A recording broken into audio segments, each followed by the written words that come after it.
Góðir gestir. Góðir gestir, ég vil biðja ykkur að við förum að hefja fund hér í dag og vil biðja ykkur að koma ykkur fyrir í sætum. Það ekki.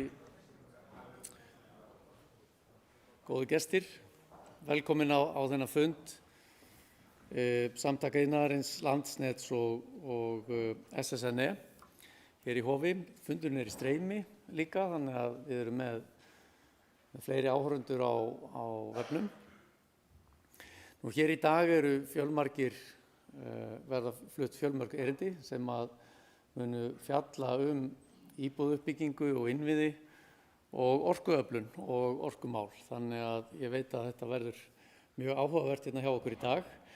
Ég vil, við Samtök iðnaðarins, við vorum með fund hérna 2018 sennilega síðast, eða 19 fyrir COVID, þannig að við erum reynt að vera hérna á hverju ári og alltaf jafn gaman að koma hérna norður. En ég vil kannski byrja á því að fundurinn er tvískiptur, þannig að í fyrri hluta að verða hérna með okkur og ég vil biðja ykkur að koma þá hérna upp. Það er Árni Sigurjónsson, formaður Samtaka iðnaðarins. Það er Ásthildur Sturludóttir, bæjarstjóri á Akureyri. Friðrik Ágúst Ólafsson, viðskiptastjóri á mannvirkjasviði Samtaka iðnaðarins og fulltrúi meistarafélags byggingamanna á Norðurlandi. Hermann Jónasson, forstjóri Húsnæðis- og mannvirkjastofnunar og Pétur Ingi Haraldsson, skipulagsfulltrúi Akureyrarbæjar. Gjörið þið svo vel. Og síðan eftir hlé að þá fáum við fleiri góða framsögumenn hérna með okkur.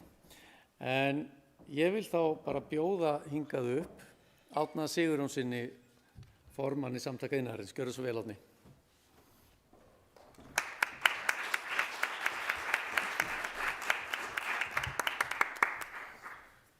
Takk fyrir kærlega, Sigurður, og góðan daginn, góðu gestir. Ég býð ykkur öll velkomin sömuleiðis á þennan fund Samtaka iðnaðarins, Samtaka sveitarfélaga og atvinnuþróunar á Norðurlandi eystra og Landsnets innviði á Norðurlandi undir þessari yfirskrift, áskoranir í íbúðuppbyggingu og orkuöflun. Það er okkur mikið ánægjuefni að vera hér á Akureyri í dag og ræða þessi brýnu mál sem skipta bæði almenning og atvinnulíf miklu máli frá ýmsum hliðum.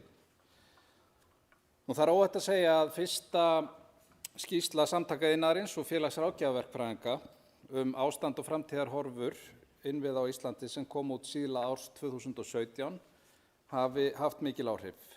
Í fyrsta sinn var með heildstæðum hætti varpað ljósi á stöðu mismunandi flokka innviða á Íslandi og mat lagt á uppsafnaða viðhaldsþörf þeirra. Og frá þeim tíma hefur umræðan innviði tekið stakkaskiptum og þroskast á grundvelli þeirra sviðsmynda sem dregnar voru upp í skýrslunni. Nú fyrir rúmu ári síðan kom út ný skýrsla þar sem rýnt var í stöðuna á nýjan leik og hún endurmetin frá fyrstu skýrslunni. Þar kom fram að uppsöfnuð viðhaldsþörf innviða væri 420 milljarðar króna eða sem nam 14,5% af landsframleiðslu.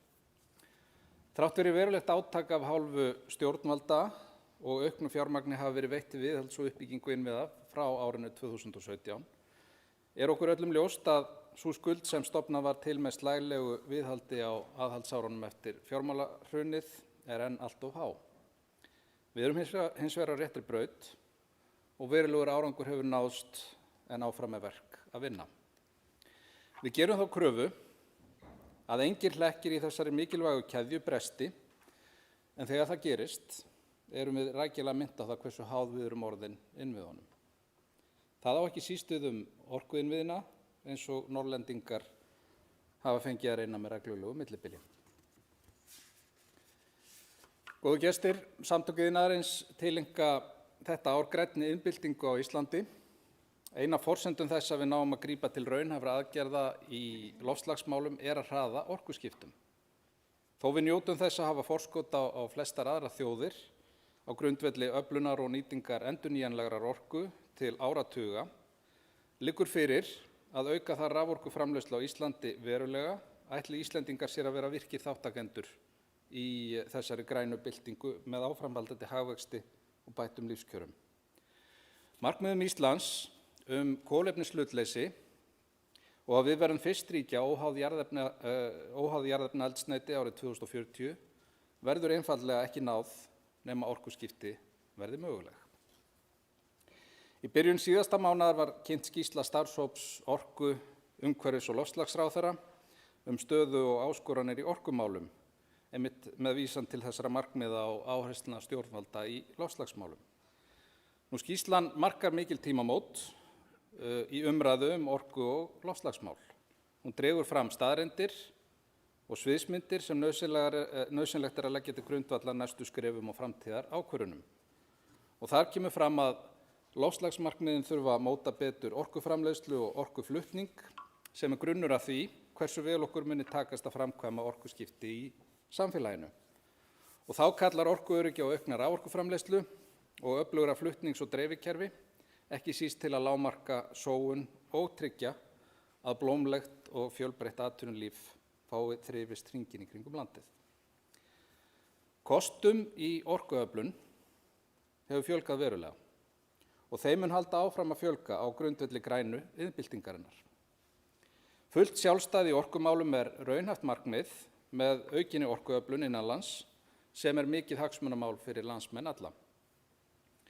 Mín bjargfasta trú að græna iðnbyltingin muni gera okkur kleift að taka stór og markviss skref í betri sátt vernd og nýtingu landsins og þeirra náttúruauðlinda sem við höfum yfir að ráða.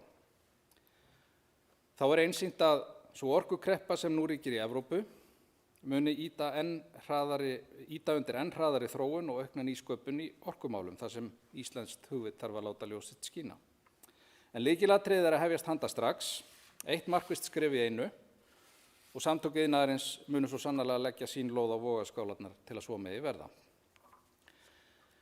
Góðu fundarmenn, húsnæðismál hafa verið mikið í deiglunni síðustu ár.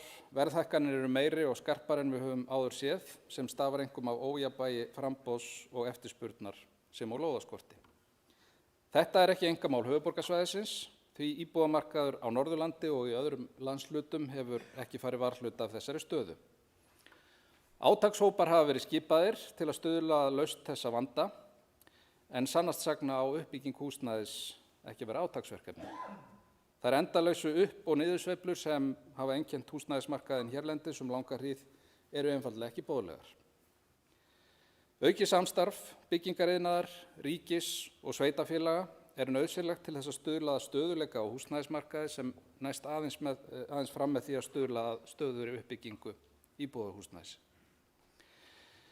Samtök iðnaðarins hafa staðið fyrir talningu á íbúðum í byggingu á landinu öll í fjöldamörg ár undir einbeittri stjórn Friðriks A. Ólafssonar, viðskiptastjóra á mannvirkjasviði SÍ og ótrúlegt en satt hafa þessar talningar verið einu áreiðanlegu upplýsingarnar hversu mikið íbúðarhúsnæði í byggingu hérlendis hverju sinni. Gott og árangursríkt samstarf okkar við Húsnæðis- og mannvirkjastofnun síðustu ár liður í því að færa keflið varðandi stöðu þessara mála yfir til stjórnvalda og á tækniöld ætti það í raun að vera sjálfsagt mál að tölur íbúðabyggingar séu aðgengilegar í rauntíma hverju sinni. Þróun mannvirkjaskrár og gagnagrunns í kringum húsnæðisáætlanir sveitarfélaga hjá HMS munu spila þar stórt hlutverk. Við bindum miklar vonir við að þetta raungerist sem fyrst. Þá mun sameining málaflokka innan stjórnsýslunnar sem snerta húsnæðis- og byggingamál vafalítið losa ýmsa flöskuhálsa, ryðja burt hindranir og einfalda regluverk sem lykilskref í átt að skilvirkari og stöðugri markaði. Kæru gestir, ég hlakka til að hlýða á erindi dagsins og halda áfram þessari mikilvægu umræðu sem finnst vera að breytast til batnaðar frá því sem verið hefur. Samhengi hlutana og skýr markmið skipta þar miklu máli. Orð eru til alls fyrst, en þau mega sín þó lítil sem ekki fylgja markvissar aðgerðir. Þó við horfum fyrst og fremst til ríkis- og sveitarfélaga í þeim efnum höfum við öll, hvert og eitt, hlutverki að gegna og getum í sameiningu stuðlað að aukinni sátt þau skref sem þarf að taka í framtíðaruppbyggingu innviða á Íslandi. Og þá vil ég biðja Ásthildi Sturludóttur bæjarstjóra hér á Akureyri að koma og flytja sitt á kæra þakkir.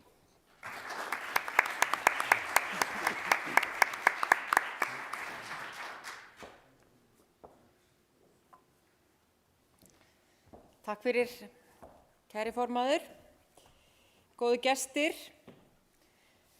Þegar rætt innviði á Norðurlandi, innviði samfélagsins, þá í rauninni átt við allt það sem gerir okkur kleift að byggja upp gott samfélag. Það sem fólk blómstrar, getur látið drauma sína rætast, notið sín í leik og starfi og byggt upp kraftmikil og framsækin fyrirtækir sjálfu sér og öðrum til heilla. Til þess þarf traustar samgöngur í lofti, á láð og legi, það þarf háhraða internet sem aldrei hikstar og það þarf fullkomið afhendingaröryggi á nægjanlegri orku. En það þarf líka góða menntun á öllum skólastigum, fyrsta flokks heilbrigðisþjónustu, örvandi menningu, uppbyggilegt íþróttastarf og góða þjónustu við það fólk sem þarf á þeirri þjónustu að halda. Þannig verður til gott samfélag. Á Akureyri og mestallt Norðurland gott samfélag að þessu leyti. Já, og að flestu leyti, en þó það eitt sem helst stendur vexti og grósku samfélagsins fyrir þrifum og það orkuskortur. Öflun og ekki síður flutningur orku inn á svæðið.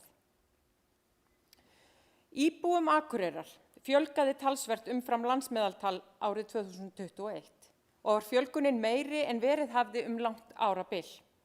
Mér segir svo hugur að fjölgunin á þessu ári verði síst minni. Hvað fær mig til að halda það? Jú, snemma á þessu ári var tekin hér á Akureyri fyrsta skóflustungan að nýju 700–800 manna hverfi sem hlotið hefur nafnið Holtahverfi. Og á sama tíma verið að skipuleggja annað nýtt hverfi, Móahverfi, þar sem verða hátt í 1000 íbúðir. Því má gera ráð fyrir að 3000 manns geti sest að í þessum tveimur nýju hverfum og með smá ýkjum má segja að Holtahverfið sé nú þegar uppselt. Eftirspurn eftir lóðum og íbúðum á Akureyri meiri en nokkru sinni fyrr. Hingað vill fólk flytja, hér vill fólk búa. Og það margt fleira og annars konar í gangi í þessum bæ. Hafnar framkvæmdir við stækkun flugstöðvarinnar sem verður sífellt alþjóðlegri með meira og meira millilandaflugi. Þar á meðal reglulegu millilandaflugi á vegum hins nýja akureyriska flugfélags NiceAir. Nýtt hjúkrunarheimili mun rísa innan tíðar, stækkun sjúkrahússins á teikniborðinu og ríkið ætlar hér að byggja 2 heilsugæslustöðvar. Svo einhverjar af þeim stórframkvæmdum sem nú á döfinu séu nefndar og þá við ekki að nefna allar þær framkvæmdir sem á vegum einkaaðila. En allar þessar framkvæmdir, þær snerta sannarlega innviði okkar góða samfélags hér á Akureyri. Já, það kraftur í fólkinu hér og innviðinir skulu trystir. Allt ber þetta sama brunni því fyrr í dag voru ársreikningar Akureyrarbæjar til fyrri umræðu í bæjarráði. Og hvað kemur þar í ljós? Jú, allur þessi uppgangur, fjölgun íbúa og fleira sem blæs okkur byr í seglin hefur leitt til þess að algjör viðsnúningur hefur orðið í rekstri Akureyrarbæjar eða sem nemur hátt í 2 milljörðum króna. Það ætti auðvitað að vera forsíðufrétt í öllum miðlum landsins á morgun og fyrsta frétt í kvöldfréttatíma ljósvakamiðlana. Við á réttri leið og við höfum fengið góðan byr í seglin og í því samhengi vil ég einnig nefna að á þriðjudag var skrifað undir viljayfirlýsingum að byggja hér nýtt og öflugt gagnaver sem mun skapa 15 ný störf auk afleiddra starfa. Og þetta allt gert í trausti þess að hingað komi aukin raforka.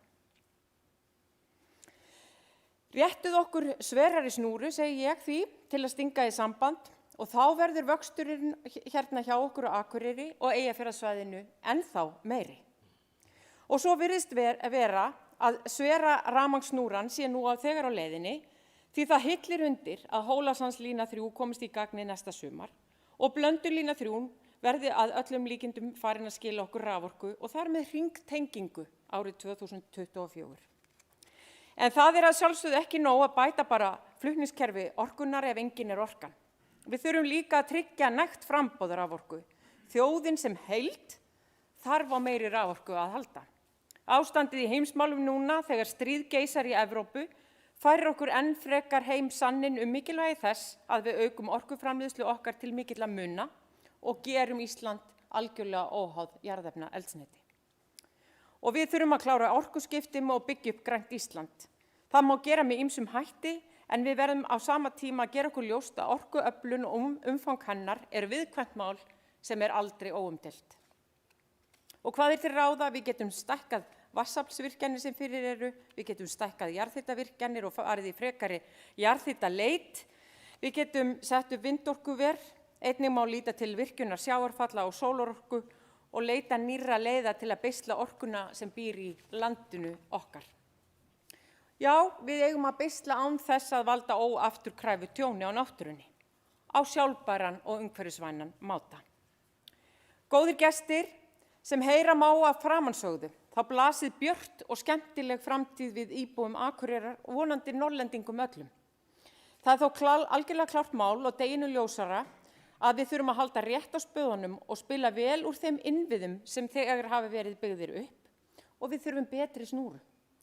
Og við þurfum meiri og traustari orkuflutninga inn á svæðið svo við séum fyllilega samkeppnishæf við alla aðra landshluta landsins. Og hér þurfa Landsnet og Landsvirkjun að gera bragarbót.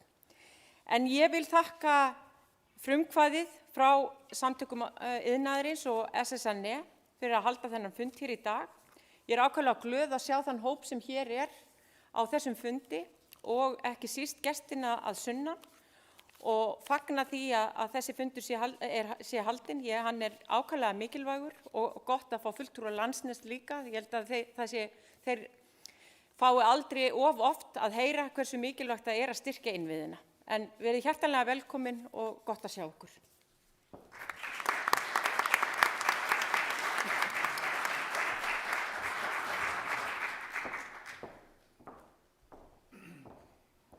Kærar þakkir Ásthildur. Ég stekk hérna í hlutverk fundarstjóra sem þurfti að bregða sig frá vegna útvarpsviðtals mjög skamma stund. En ég kynni þá næstan til leiks manninn á bak við talninguna, Friðrik A. Ólafsson, viðskiptastjóra á mannvirkjasviði Samtaka iðnaðarins og fulltrúa meistarafélags byggingamanna á Norðurlandi. Hann ætlar að fjalla með mitt nýju íbúðartalninguna. Gjörðu svo vel, Friðrik.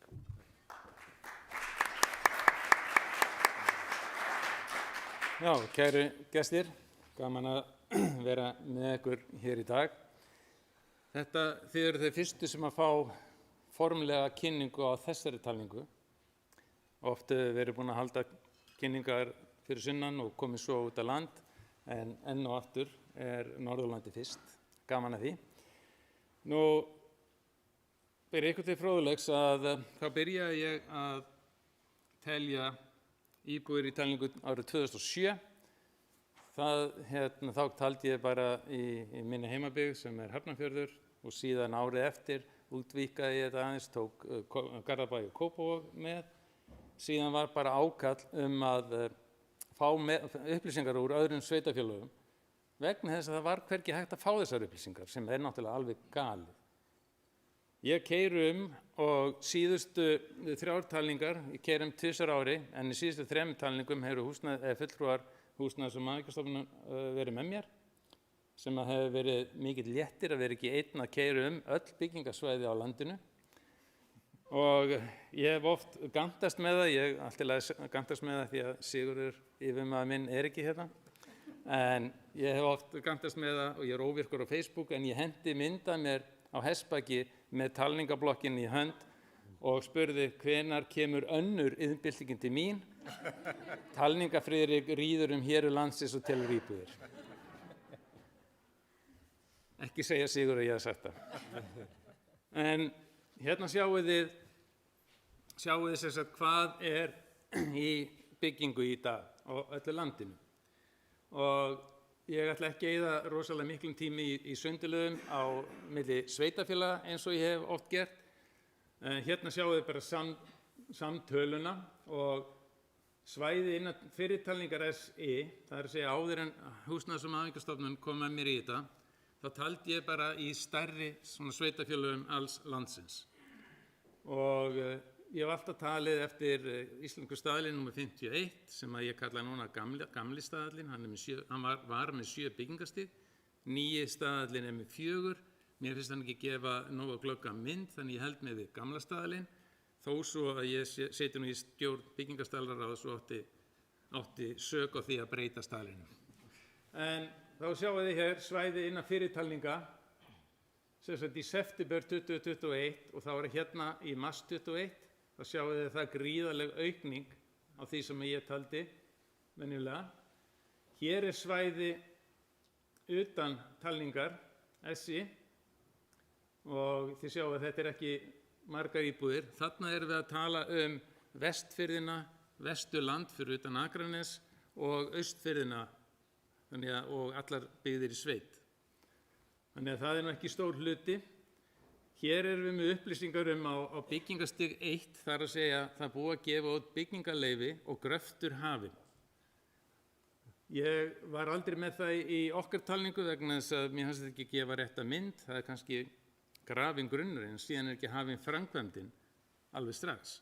Þess vegna miðaði ég alltaf við að það yrði komin sökkull, það er að segja byggingastig 2 samkvæmt gamla staðlinum.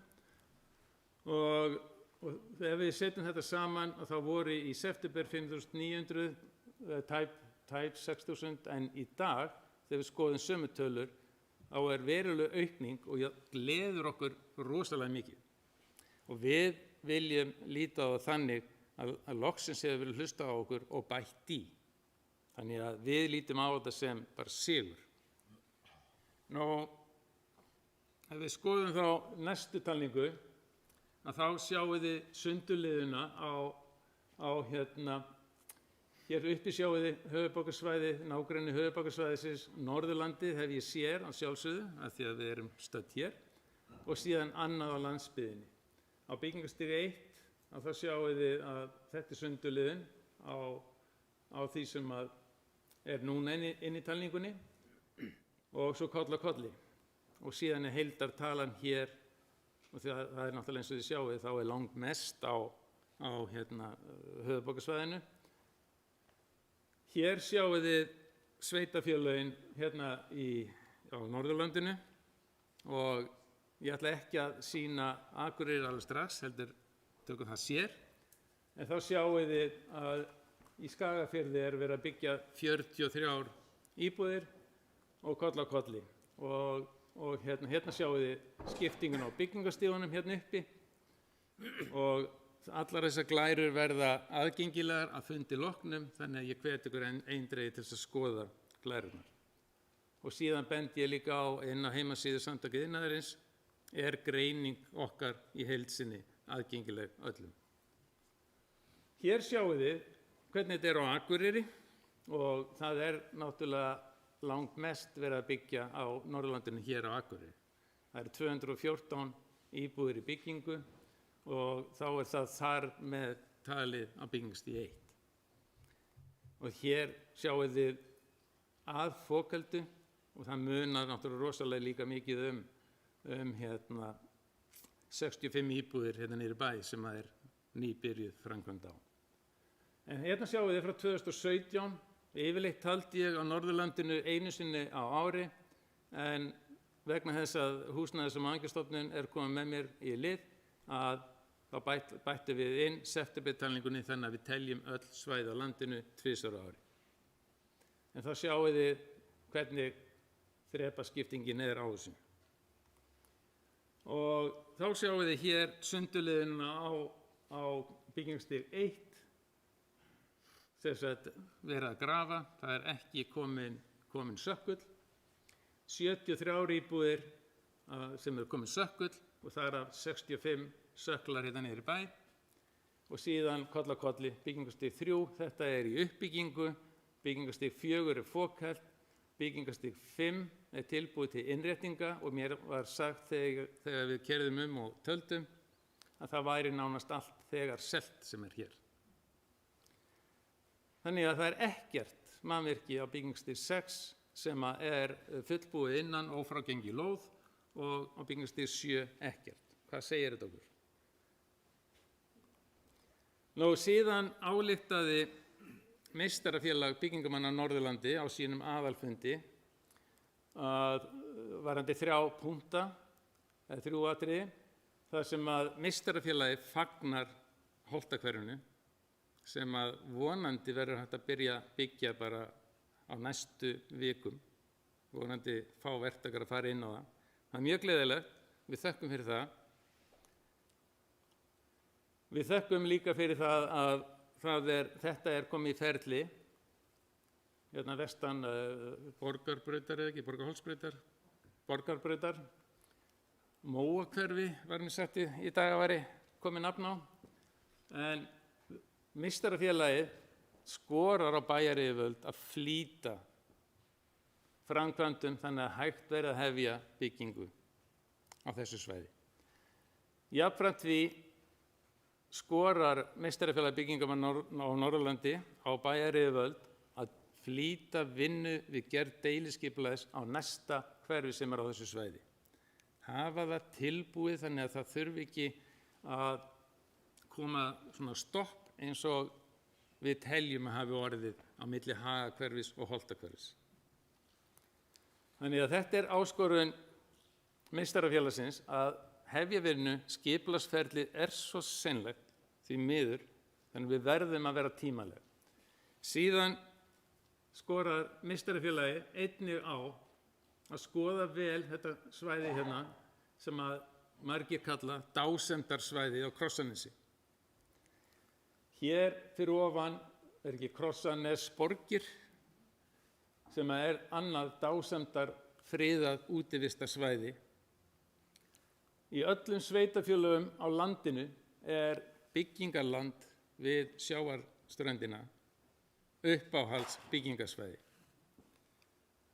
Þannig að þetta er eindregin áskorun og þetta er stórt svæði. Þið skoðið hérna Naustahverfi og Hagahverfi saman 98 hektarar það bil. Þetta hverfi er 89 hektarar það bil.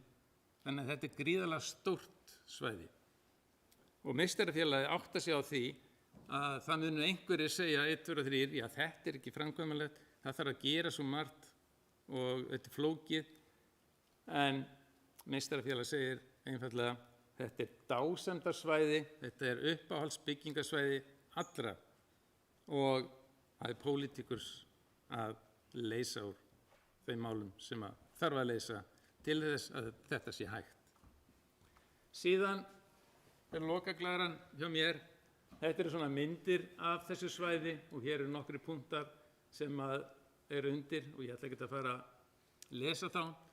En þetta er gríðarlega flott svæði, miklu möguleikar og úr því að formaður Meistarafélags byggingamanna Norðurlandi er nú staddur hér og hann er með ályktunina, hann gleymdi ályktuninni, hann ætlaði að afhenda Ásthildi þessa ályktun formlega en hún mun bara ásamt bæjarfulltrúum fá hann að senda. En takk fyrir að mæta, gaman að sjá svona marga, takk fyrir.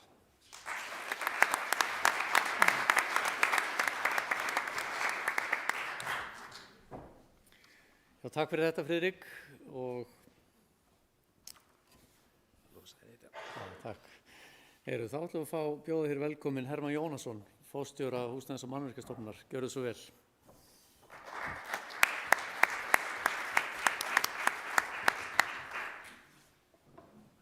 Sæl öll. Takk fyrir boðið Samtökin Iðnaðarins og SSNE. Ég hef ekki séð þessa skammstöðun áður og kann hann ekki utan af. Ég ætla að fjalla eins og stöðun húsnæðismarkaði og svona hvernig Húsnæðis- og mannvirkjastofnun horfir á hlutina og þá Norðurlandið. Ég ætla að taka framhald af Friðriki og segja við hann. Vesta Sigurður er kominn, hann heyrir það þá, en ég mun reyna að koma þér af hestinum. Við erum að reyna það. Hér sjáum við glæru og ég ætla nú ekki að staldra vel lengi, en hún endurspeglar svolítið það sem Friðrikur er að fara yfir. Ef þú horfið hérna á grænu súlurnar hér. Þetta er bara byggingarteknísk notkun hérna frá árinu 71 og við sjáum hérna síðustu árin. Við birtum í maí síðastliðinn HMS sem spáum uppbyggingunni eða íbúðir sem kemur í notkun árið 2022 og 2023 og vorum að horfa á talninguna síðan í september. Því við erum ekki komið með í september, þá vorum við ekki komið með mannvirkjaskránni í notkun, tókum hann í notkun 1. nóvember og stemdum að þessi 2 gagnasöfn, annars vegar talninguna og hins vegar söfnum við byggingarleyfum frá öllum byggingarfulltrúum. Þegar við stemdum þetta saman þá vorum við með 65% byggingarleyfa inn í kerfinu. Það vantaði sem sagt 45%. Og við spáum fyrir því að það væri 3.000 íbúðir 23 og 3.000, tæplega 2.820, með 22 og 23. Talningi núna sýnir okkur, við erum aðeins eftir áætlun. Við þurfum að setja vikmörk í spánum okkur fyrir ári í ár, sem er mjög sérstakt og vísar náttúrulega í það sem að Friðrik var að koma hér inn á. Það er ótækt að við þurfum að telja til að vita þetta. Með mannvirkjaskránni sem við tókum í rekstur í nóvember síðastliðinn, sem er svona fyrsta útgáfan af henni, þá eyðum við svolítið þessu misræmi vegna þess að þegar byggingaleyfi er skráð í mannvirkjaskrá, þá hefst byggingaferill og það eru ákveðnar áfangaúttektir sem að byggingarstjórar gera þegar þeir gera púðan, þegar þeir klára söklan, þegar það verður fókelt svo framvegis og byggingafulltrúarnir fylgja svo með. Þannig að þá erum við með punkt á byggingaferlinu sem við getum lesið upp á grunnum og spáð fyrir hvenær íbúðirnar koma á markað. En við erum ennþá hér, en við horfum svona á það, svona í meginatriðum er þessi talning að segja okkur, við erum að fá þessar 6.000 íbúðir í notkun næstu 2 árum og ég hugsa við verðum nær 3.000 heldur en 2.500 en við erum bara ekki komið lengra. Og þetta þurfum við að vinna að og þess vegna ætla ég líka að fara eins yfir með ykkur, rifja upp. Hér töldu við, það er ekki nema 2 ár síðan, hérna þegar átakshópurinn sem að Sigurjón kom inn á áðan skilaði niðurstöðum, þá var skipaður átakshópur af því það var ekkert í uppbyggingu. Þegar hópurinn var hálfnaður þá komast við að því að það var bara helling upp á uppbyggingu og gerði þessa spá hér og við endum með metárið 2020 og 21 og 19. Og þetta er ótækt. Við erum að tala uppbyggingu íbúðarhúsnæðis á Íslandi og það er 2022. Við verðum að breyta þessu og það er það sem er okkar ætlun, Samtaka iðnaðarins og HMS stjórnvalda og svo erum við sveitarfélögin með okkur í því líka að breyta þessu, koma upp stafrænum kerfum þannig að við vitum bara hvað er að gerast. Gerum áætlanir og fylgjum þeim eftir. Þannig drögum við úr sveiflunum, þannig drögum við úr því að fólkið okkar lifi í þessu óvissu sem það er að lifa í dag. Það er ekki hagkvæmt fyrir neinn nema fjárfesta eins og húsnæðismarkaðurinn hefur verið að þróa síðustu árin. Það er ekkert gott fyrir almenninga, verð hækki og svo lækki og svo hækki og svo lækki. Það er ekki almenningurinn. Fólkið okkar sem er að hagnast á þessu, það eru fjárfestar. Og við viljum það ekki. Það er okkar verkefni að tryggja til lengri tíma ríkis- og sveitarfélaga stöðugleika á húsnæðismarkaði eins og kostur er. Og ég veit að Samtök iðnaðarins standa með okkur í þeirri vegferð og við erum samstíg í því. Hafandi sagt þetta, örstu staldra við hér. Hér er íbúðaþarfagreining HMS árið 2021 og þá sögðum við, hérna sjáum við bara viðmiðunarárið, við sögðum, til að einfalda þetta, það er að byggja 3.000 íbúðir á ári næstu 10 árin, eða 30.000 íbúðir. Og það voru margir sem sögðu þá, og meðal annars á bankakerfinu, sem sögðu það þarf ekki að byggja svona mikið. Þetta er allt og mikið. Nú eru liðið 1 ár. 1 ár. Og þið vitið hvernig staðan er núna. Og ég ætla að fara aðeins í gegnum hvað er búið að gerast á þessu 1 ári. Því við erum núna að uppfæra þessa spá og töldum okkur vera nú nokkuð taka tillit til þess sem var í pípunum og þyrfti að gera. Horfum aðeins á það sem gerist að Hagstofan birtir nýja mannfjöldaspá og ég ætla að biðja ykkur að horfa bara á miðspána, sem ekkert er að flækja það. Hérna sjáum við dökkbláu, það er mannfjöldaspáin 2020 og svo birtist 21, sjáum við, þessi hér. Og eins og við sjáum svolítið skrítin eftir 5 ár. Við erum í samstarfi við Hagstofun að leysa úr þessu, þetta er gall í líkani hjá Hagstofunni, þannig að við skulum horfa bara á 5 ár hér. Þess vegna er ég að draga svolítið línu hér. Þið sjáum við erum að tala mikla breytingu. Og raunverulega rauði punkturinn hér er raunveruleikinn, þannig að við sjáum að við erum á þessari leið. Það er að fjölga fleirum á Íslandi en við áttum von á. Og ég get ekki skýrt það hér út, mér finnst það sérstakt að á milli ára séum við að sjá svona spá. Kannski erum við bara á sama stað í mannfjöldaspánni og í húsnæðismálunum. Við mættum kannski gera eitthvað betur þarna líka. Förum yfir í og hvernig höldum við áfram? Við erum aðeins að þróa okkur áfram. Það sem við höfum verið að gera núna síðust ári með sveitarfélögum, það er að útbúa stafrænar húsnæðisáætlanir. Áætlanir sem sérhvert sveitarfélag gerir fyrir sitt byggðarlag eða sitt sveitarfélag, þar sem við horfum á annars vegar mannfjöldaspá og hins vegar þörf á íbúðarhúsnæði. Og núna erum við stödd í dag og við erum virkilega ánægð með það. Við þakka bara sveitarfélögum fyrir það. Að það er búið að samþykkja, ef við horfum á eftir fólksfjölda, fyrir 290.000 og rauninni 200 og yfir 340 það þetta er allt eiginlega tilbúið, þetta snýst bara samþykkt í bæjarstjórn. Þannig að við erum komið með þá 2 gagnasöfn. Við erum annars með gagnasafni sem unnið eftir líkanið frá Hagstofunni eða okkur eða einhverjum öðrum og hins vegar bara raumtölur þar sem sérstök sveitarfélag segir við erum svona mörg í dag og við teljum við verðum svona mörg og við teljum við þurfum að byggja svona og þurfum að byggja svona íbúðir. Þannig við getum borið þessi gagnasöfn saman og ef við förum þetta yfir á Norðurlandi þá sjáum við það við erum hérna komin ansi langt líka hér í samþykkt húsnæðisáætlana. Þannig að við erum komið gagnasöfn til að vinna með þetta svæði sem heild. Og þetta kerfi ennþá bara kerfi sem bara bak við tjöldin en þetta verður opið öllum alltaf í framtíðin. Þannig að hverjum sýnist þarna fylgjast með hver húsnæðisáætlun sveitarfélagsins og hvernig gengur að byggja upp í það. Svo getur maður tekið landið eða landsvæði og svo framvegis. Þannig að þetta verður eitt og við erum rauninni þessi 2 stjórntæki, ný mannvirkjaskrá þar sem fylgjast með byggingaframkvæmdum og hins vegar húsnæðisáætlun þar sem við fylgjast með áætlunargerð sveitarfélaganna og þá landsins í heild mun gjörbreyta stöðun okkar. Fá okkur til að taka gálir ákvarðanir. Og þá þarf kannski meistarafélag ekki að skora á þig að taka nýtt land, þú ert búin að setja það í áætlunina þína. Og hérna horfum aftur á miðspána hér. Nú er ég búin að bæta inn, sem hérna dökkbláa myndin hérna í gegn, og horfum þá bara til 5 ára áfram, mannfjöldaspá sveitarfélaganna sjálfra. Og ef við horfum á það, þá er hún svona mitt á milli, gömlu hérna frá Hagstofunni og nýju, en hún leitar samt í þessa átt að sveitarfélögin eru svona, maður færa líku fyrir því að við séum að tala um það að sé meiri mannfjöldafjölgun en við áttum von á.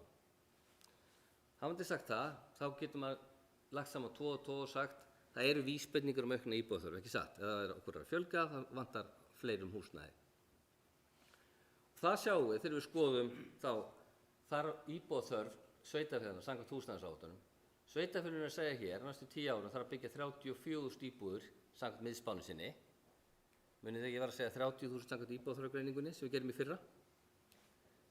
Og hérna, en ég teka fram að spáin tekur ekki til uppsafna íbúðaþarfar. Við erum alltaf með þetta á bilinu 3.000–5.000 óuppfyllta íbúðaþörf sem við erum alltaf svona, og það rauninni ekki hægt að setja puttan algjörlega á það, hvort að við förum aldrei inn í 0, það náttúrulega segir sér sjálf. En við erum alltaf að vinna með mengi, við vitum ekki alveg nákvæmlega. Því það fer bara eftir hvort að okkur líður þannig við viljum flytja heiman eins og gerðist bara ef við tökum núna COVID-tímabilið, það var auðveldara aðgengi að lánsfé. Neysla breytti svolítið sem var til þess að fleiri sem að byggu heima eða byggu fleiri heimili ákveðu að kaupa og það tæmdist íbúðamarkaðurinn á öllu landinu, það er bara eiginlega ekki til sölu. Þannig að þetta fer líka svolítið eftir því, hann með tilfinningar þessi markaður. En ef við færum okkur svo yfir á Norðurlandið með mannfjöldaspána sem öll sveitarfélög á Norðurlandi gerði, þá sjáum við hérna, þeir að gera ráð fyrir því að það verði fjölgun úr rúmlega 37.000 upp í 44.500 cirka, samkvæmt háspáni og aðeins minna samkvæmt miðspáni. Og þeir eru líka búin að gera, samkvæmt húsnæðisáætlunarkerfinu, þá spáið þið að þurfa að byggja hér 150–200 íbúðir á ári á öllu svæðinu. Það er ykkar spá núna, sem liggur fyrir núna. Og ef við skoðum aðeins og förum í talningatölunar, þá sjáum við hvar munin á talningunni í mars og september á sveitarfélög hér, sem ekki dvelja við það, Friðrik var búinn að fara vel yfir þetta. En ef maður horfir á síðan næstu mynd sem sem sagt framvinduna, þá má alveg búast við að þetta verði hérna 150 íbúðir sem skilir sér núna sem eftir þessa árs inn á markaðinn á Norðurlandi. Þannig og við sagðum á það, þörfin ykkar 150–200, það er náttúrulega einhver íbúðir komin inn á markaðinn nú þegar, þannig að við erum einhvers staðar á þörfinni eins og þið hafið metið hana núna, sveitarfélögin. En svo erum við með tiltölulega mikið í sem nýbyrjað, grunnurinn og svo söklarnir. Þetta bara fyrst sem tölum tölur svona, en ímyndið ykkur þegar við erum að vinna með þessu gögn í nokkur ár, þekkjum þetta allt saman, hvað verður miklu einfaldara fyrir ykkur að stýra sveitarfélögunum og talandi eins og þetta svæði á Norðurlandi, það er mikil uppbygging framundan hér. Og þá er gott fyrir ykkur að hafa þessi stjórntæki, ég er alveg sannfærður það. Á grunni þessara gagna sem komin eru, þá gáum við út bráðabirgða mat til 5 ára fyrir þjóðhagsráð HMS er ekki búin að gefa út nýja íbúðargreiningu, við erum að bíða eftir Hagstofan klára sinn hluta. Þess vegna bið ég ykkur að horfa á þessa mynd, bara hérna milli brotalínuna. Hér sjáum við íbúðarstokkin eins og hann er í Íslandi í dag, dökkblá línan. Og hérna sjáum við íbúðargreiningunum sem við birtum hann í fyrra, 10.000 íbúðir, 3.000 ári. Það endur við hér. Við tökum bara 5 ári hérna. Við tökum hérna grænlínuna. Þetta er sveitarfélag, frá sveitarfélagunum sjálfum, ríflega 3.500. Og ef við tökum mannfjöldaspána inn í, þá erum við komin hérna í 4.000. Þannig að þess vegna segjum við, leyfum við okkur að segja, og sögðum við þjóðhagsráð, það þarf að byggja minnst okkur 3.500-4.000 íbúðir á ári og við leggjum til þessi 4.000 ári næstu 5 árin. Og það er það sem innviðaráðherra hefur sagt. Hann leggur til að sveitarfélög, ríki og aðrar á byggingamarkaði taki höndum saman og reyna að byggja 20.000 íbúðir næstu 5 árum. 35.000 næstu 10. Það er svona stóra myndi sem við erum að horfa á. Og það hann hefur sagt líka, við viljum að ríki komi inn með styrkar hætti til að styðja við uppbyggingu og hlutfall hins opinbera í uppbyggingu verði 35%. Það hefur verið svona 30% sem við erum að horfa á í nýbyggingum og við förum upp í 35%. Þá erum við að tala um almenn íbúðakerfi, hlutdeildarlán, leigu íbúðir fyrir námsmenn og svo fleiri. Og þannig styðji stjórnvöld við framboð en ekki eftirspurn. Og við leggjum mikla áherslu á það, bæði HMS og samtöku iðnaðarins, að við sammælumst öllum það að setja fjármunina á framboðsliðina núna. Höldum aðeins í okkur með hitt. Hafandi sagt þetta, þá langar maður að segja ykkur aðeins frá hvað HMS er að gera svo í öðru. Það snýr að uppbyggingunni. Við sem sagt rekum höldum utan húsnæðisstuðnings opinbera og höfum verið svona að þróa okkur áfram á því. Og eitt af þeim verkefnum sem að sprutt upp úr samstarfi sveitarfélög er það sem kallaði Tryggð byggð, sem er samstarfsvettvangur ríkis og sveitarfélaga í uppbyggingu, íbúðarhúsnæði um allt land. Og við erum búin að safna undir þennan hatt uppbyggingu tæplega 500 íbúða, þar sem heildarfjárfestingin er 12 milljarðar og hérna, þetta eru 36 sveitarfélög sem við komum inn á. Þannig erum við með stjórntæki eins og til dæmis leigufélagið Bríeti sem var sett á laggirnar, sem getur byggt og var svona sett á laggirnar til þess að aðstoða við uppbyggingu leigumarkaðar um allt land. Ég nefni húsnæðissamvinnufélagið Brák sem var sett á laggirnar núna fyrir 1-2 mánuðum af 31 sveitarfélagi og HMS eða Bríeti rekur fyrir sveitarfélögin. Þar er verið að auðvelda sveitarfélögum að byggja upp í almenna íbúðakerfinu eða stofnframlögum. Þannig að sérhvert sveitarfélag þurfi ekki að stofna félag, þá búið að stofna félag sem að sveitarfélögin geta bara sett sitt inn í. Þá búið við sérþekkingu á leigurekstri þannig á einu stað. Og ef við tala aftur um Bríeti, þá er semst Fjarðabyggð orðið hluthafi og markmiðið er að þetta félag verði meirihluta eiga sveitarfélaga áður en langt til líður og sveitarfélögin geta lagt inn íbúðir sem þeir eiga í leigu og orðið þannig eigendur og losna þannig við umstangið af leigustarfsemi. Og ég held að þetta sé mjög góð leið fyrir sveitarfélag og mín sýn er sú að við verðum komið með yfir 800 íbúðir í þetta félag eftir, segjum 3 ár.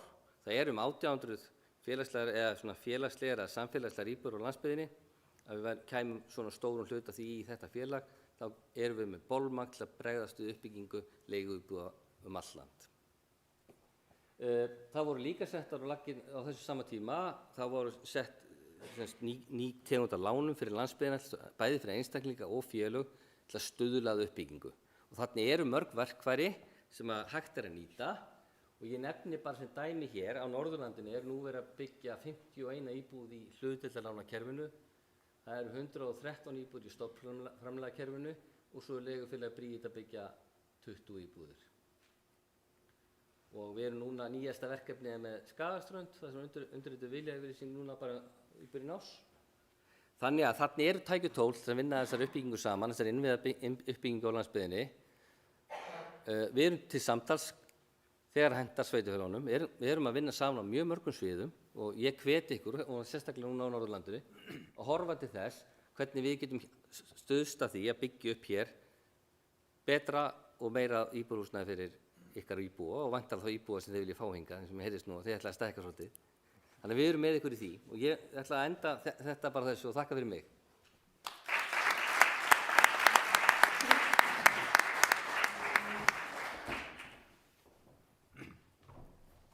Já, takk fyrir þetta Hermann, mjög gaman að fá yfirlit yfir það sem við hafa verið að gera og ég get vitnað það að við höfum átt mjög gott samstarf við HMS og fylgst vel með uppbyggingunni þar. En þá vil ég bjóða hingað velkomin Pétur Inga Haraldsson, skipulagsfulltrúa Akureyrarbæjar. Gjörðu svo vel.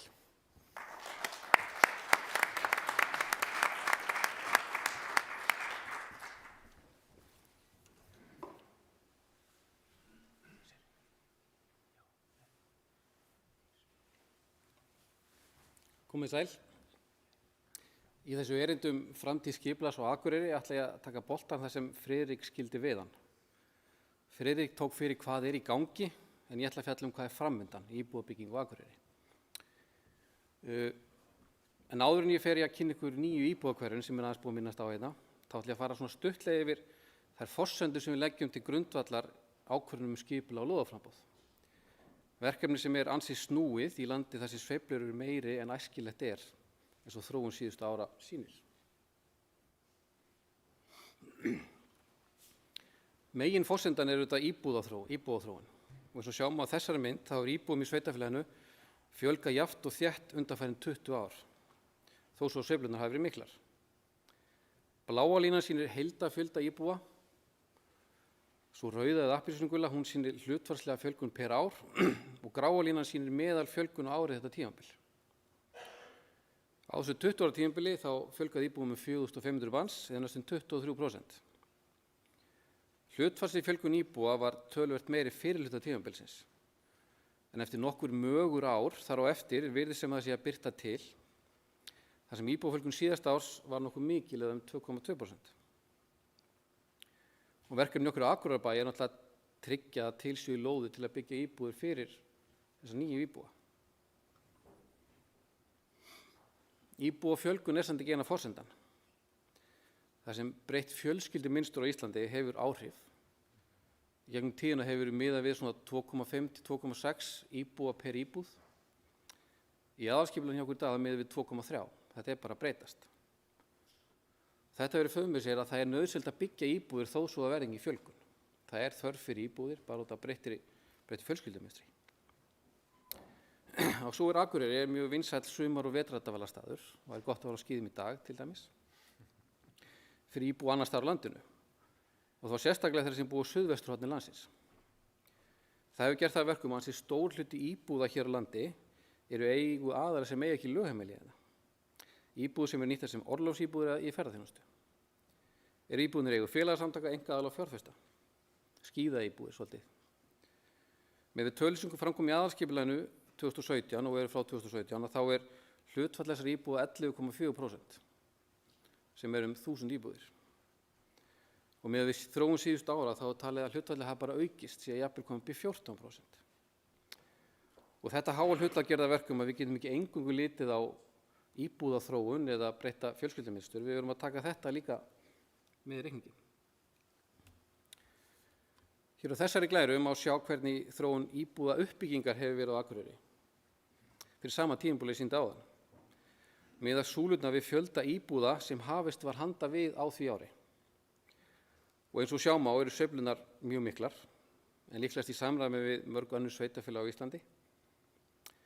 Fyrst komu nokkur mjög góð ár með sívaxandi uppbyggingu, en síðan stoppaði allt frá 2008 til 2015. Síðan þá hefur þróunin smásaman verið upp á við í takt við síaukna eftirspurn og núna erum við hreinlega að hlaupa eins hratt og við getum til að halda yfir þróunina.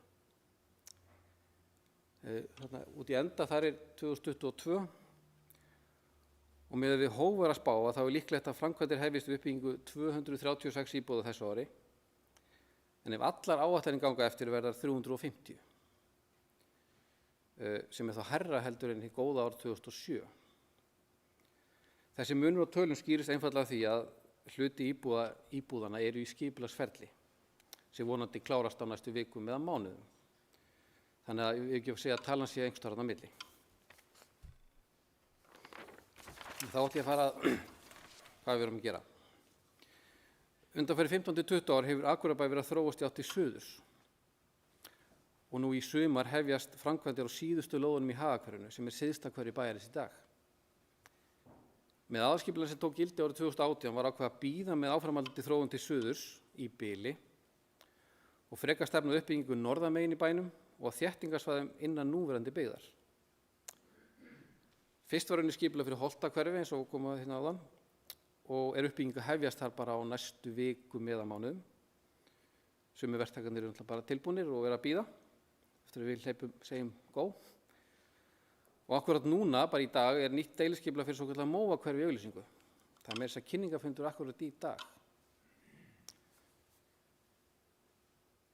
En ef við förum aðeins fyrir Holtahverfi, það tók deiliskipulag gildi í maí í fyrra. Og það gert, eins og ég sagði áðan, gert ráð fyrir að framkvæmdir hefjist bara á næstunni. Þarna samkvæmt skipulaginu gert ráð fyrir það bil 300 íbúðum með náttúrulega smá skekkjumörkum. Og þegar búið úthlutað lóðum fyrir 250 og við svona ráðgert að framkvæmdir við 200 fari í gang á þessu ári. Við eigum síðan eftir að auglýsa lóðir fyrir svona 50 til 65 íbúðir og eru svona stefna því á næstu vikum á mánuðum.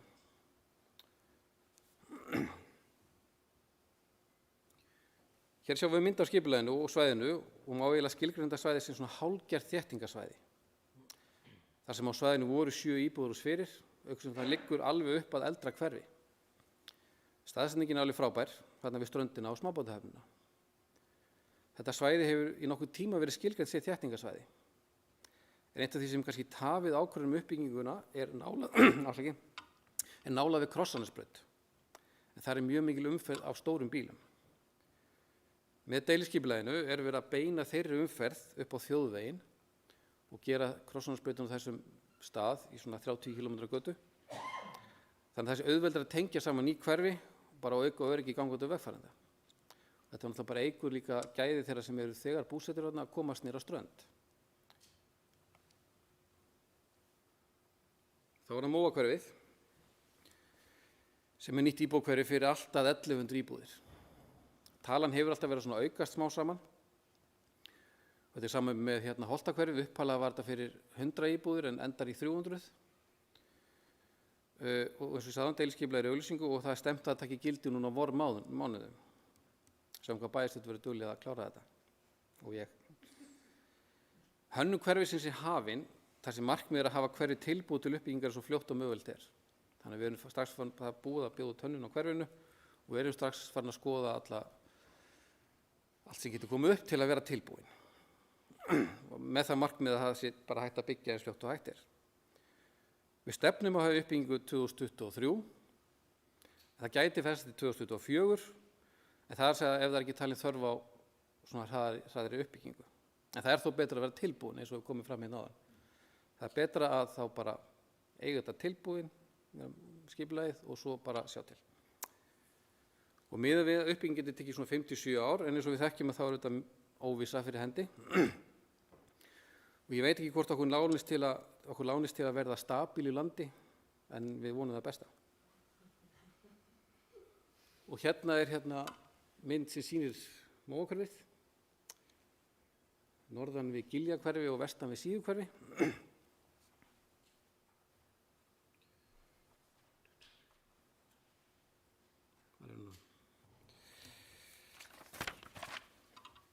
Eins og ég sagði áðan í aðalskipulaginu hjá okkur, þá bæði gert ráð fyrir að vaxa til norðurs en líka þétting byggðar. Þéttingu á óbyggðum svæðum og vannýttum lóðum. Og nú þegar er stefnt á uppbyggingu á ýmsum lóðum í bænum sem ætti skilgreinda sem þéttingareiti. Og er það helst að nefna lóðir við Skarðshlíð, eða lóð við Skarðshlíð sem var auglýst núna á miðvikudaginn, í gær, Hofsbót, Geislagötu, Gránafellsgötu og Hvannavelli. Og vonumst við til að minnstakosti hluti þessara verkefna fari í gang bara núna í sumar. Jafnvel bara mjög fljótlega, ef allt gengur eftir. Og þá erum við skipulagsvinna í Tónatröð og þar má gera ráð fyrir 50 til 60 íbúðum. En endanlegu fjöldi áttur að koma í ljós þar sem verkefnið þróast áfram og það kemur svo sem sjáum bara til með það. Svo gengur. Auk einstakra minni svæða er farið að huga skipulagsvinni á stærri þéttingarsvæðum í bænum. Og næstu mánuðum má gera ráð fyrir að fari verið að huga að 2 þeirra. Fyrst er þetta svokallaðir tjaldsvæðisreitur, en samkvæmt aðalskipulagi er sá reitur í dag skilgreindur sem miðsvæði, þar sem er gert ráð fyrir blandaðri byggð íbúða og þjónustu. Á síðasta ári, í byrjun síðasta árs, var farið af stað með skipulagsvinnu nyrst á svæðinu þar sem fyrir var að byggja heilsugæslu. Stefnt er að því að vinna við skipulag alls svæðisins á næstu mánuðum. Með það markmið að uppbygging geti hafist seinni part 23, ég veit ekki hvort því sé bjartsýnn, eða 24, allt eftir þörf og eftirspurn. Og þá einnig stefnt að því að undirbúningur skipulags fyrir Akureyrarvöll hefjist í lok þess árs. En þetta að margra mati einn mest spennandi uppbyggingarreitur á Akureyri. Forsendan auðvitað að menn hætti að spila fótbolta þarna. En framkvæmd við uppbygging á nýjum keppnisvelli á Káasvæði að hefjast þessar mundir sem gerir þetta verkefni mögulegt. Það liggur fyrir samkeppnistillaga svæði frá árinu 2009 þar sem gert ráð fyrir 150 íbúðum pluss þjónustu. En það alveg óvíst hvernig svæðið á eftir að þróast. Það eina sem við vitum að þarna bara gríðarlega áhugaverð svæði, blandara byggðar með íbúðum og alls konar þjónustu. En svo vitum við líka að byggja út í móa eða byggja á svona svæði, það bara allt annað. Það þarf að segja sinnum 2 í tíma. Að það öðruvís að spurja spóan heldur en íbúana sem fyrir eru sko. Þannig að og ég markmið að uppbygging geti hafist 24-26, það verður bara aðeins að koma í ljós.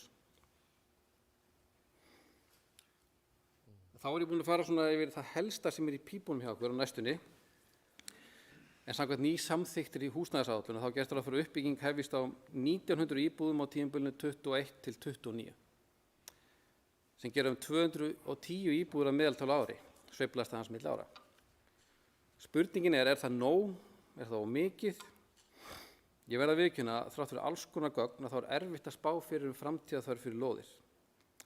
Það sem ég veit þó og sem ég búið að nefna áður að það betra að vera tilbúin frekar en að vera sífellt að elta.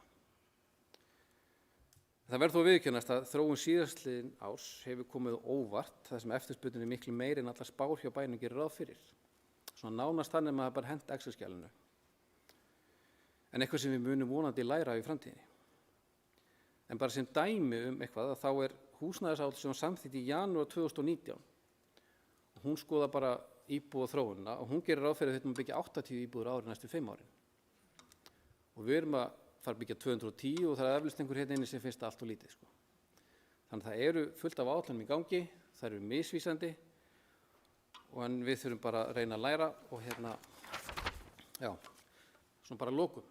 Eitt varðandi þróun uppbyggingar að það má sjá að undanfarin 20 ár hefur hlutfall íbúðategunda breyst verulega á Akureyri. Þar sem hlutfall íbúða í fjölbýli hefur aukist verulega á kostnað íbúða sérbýli. Ef við skoðum eldri hverfi að þá hlutfallið svona 50-50. Fjölbýli 50%, sérbýli 50%. Í Naustahverfi þá fór hlutfallið upp í 73%. Í Hagahverfinu verða nálægt 90%. Og í Móahverfinu sem við erum í núna þá erum við svona kringum 80%. Og svo þéttingarsvæði náttúrulega bara 100%. Og þetta náttúrulega bara breyting á fjölskyldumynstri, við erum að eldast, þannig að svo spurning hvort það sé rétt hjá okkur. Takk fyrir.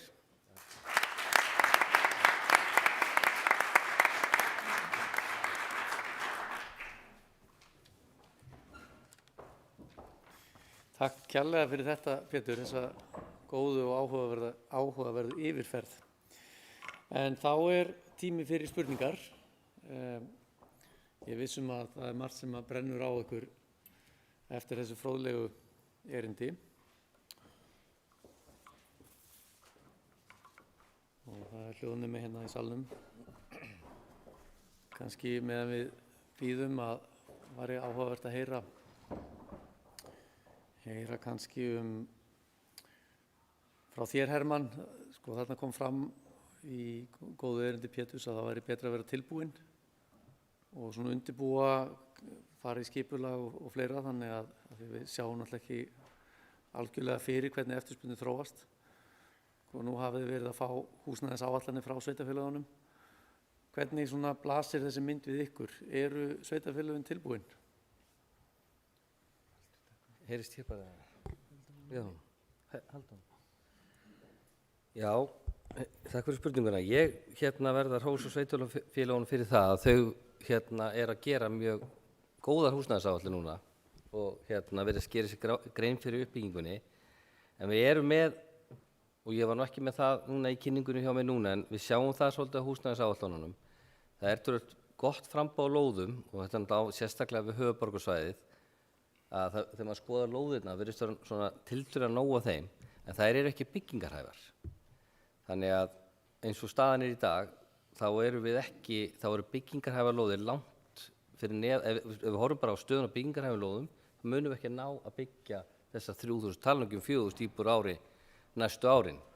Það er vandamál sem við þurfum að leysa og ég veit að átakshópur stjórnvalda sem starfa núna er akkúrat að horfa á þetta. Hvað getum við gert til þess að breyta þessu?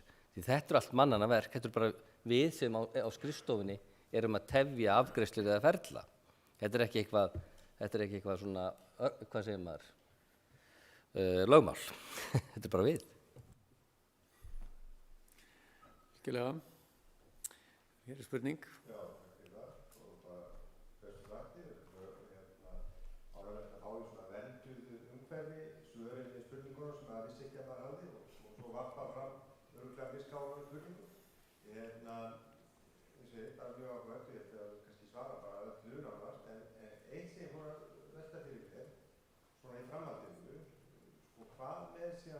Þörfina á húsnæði við verslun og þjónustu.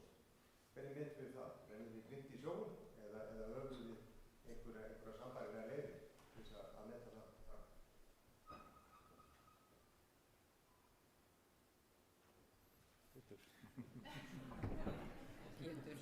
Það má væntanlega ekki segja pass. Sko það er bara mjög erfitt og það er bara stafræn þróun og það er hægt að gera einhver áætlanir og slíkt en þetta er bara gríðarlega erfitt sko. Þetta er eins og að teikna upp atvinnulóð, það er bara mjög erfitt af því að þörfin er svo rosalega misjöfn. Ef við búum til atvinnulóð sem er 5.000 fermetrar þá vantar menn 2.000 sko eða eitthvað annað og já, ég get ekki svarað þessu betur, þetta er bara mjög erfitt af því að bara samfélagsleg þróun hefur allt að segja í þessu. Það er bara kaupa á netinu og ekki gott svarinn, samt. Friðrik, vilt þú bæta við? Kannski gaman að segja frá því að það er nokkur ár síðan að framkvæmdastjóri Samtaka verslunar og þjónustu skrifaði grein í fjölmiðla og skammaði verktakana fyrir að byggja svona mikið af verslunarrými í hinum ýmsu hverfum. Og við viljum þannig til að Samtök verslunar og þjónustu er í sama húsnæði og Samtök iðnaðarins þannig að það var nú mjög létt fyrir mig að stökkva niður og tala við framkvæmdastjórann og spurja hvort að hann fái aldrei eða hvort að hann rýni aldrei drög að skipulögum hvort að hann telji að sé þörf á verslunarrými og annað slíkt. Hann hafði aldrei gert það, hann hélt bara byggingaverktakinn réði þessu, en það er ekki þannig. Þetta er alltaf sett í eitthvað skipulag og margir byggingaverktakirnir þeir hafa verið að líta á þetta sem kvaðir að þurfa að setja til dæmis verslunarrými í hitt og þetta mannvirki. Þannig að ég hvet aðeila til að kalla eftir frá Samtök verslunar og þjónustu. Hvar teljið þið hér á Norðurlandi þörf í nýju hverfum að vera með verslanir til dæmis? Takk fyrir, við erum með fleiri spurningar.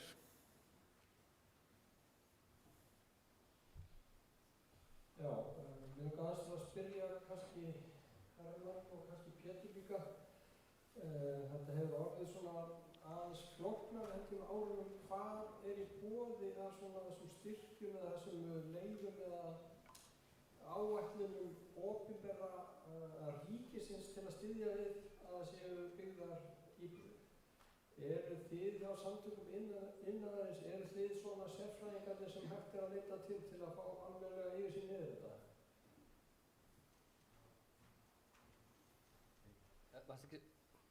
Varstu ekki að spyrja mig? Hermann hjá HMS? Já. Við erum algjörlega með yfirsýn yfir húsnæðisstuðning opinbera og þekkjum vel til og meðal annars komum að tölvöld mikið af uppbyggingu all land eins og ef við tökum árið 2021 af þessum 3.000 íbúðum rúmlega sem voru í byggingu það ár eða hafin bygging á þá kom hið opinbera að tæplega 1.000 eða 800 íbúðum og það er með ýmsum horfi. Við erum að lána til dæmis Félagsstofnun stúdenta fyrir námsmenn, við erum að setja stofnframlög í uppbyggingu íbúða Bjarg sem er íbúðir hérna fyrir svona vinnandi fólk með lægri tekjur. Við erum að lána til leigufélaga, við erum að lána hlutdeildarlán til einstaklinga sem eru fyrstu kaupendur. Við erum að greiða húsnæðisbætur til eigenda undir ákveðin tekju eignamörkum og svo framvegis. Ég vona þetta svari spurningin einhverju leyti.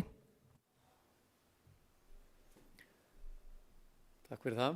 Eru fleiri spurningar?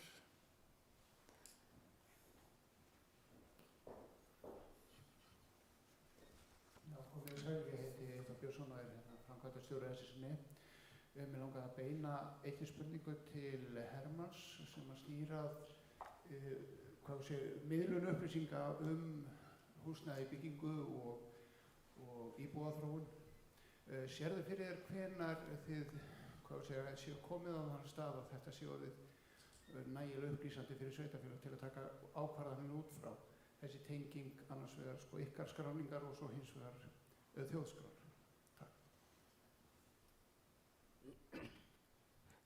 Ég sé fyrir mér bara fljótlega, svona í haust þá verði mannvirkjaskráin og húsnæðisáætlunarkerfi opið, bara algjörlega aðgengilegt.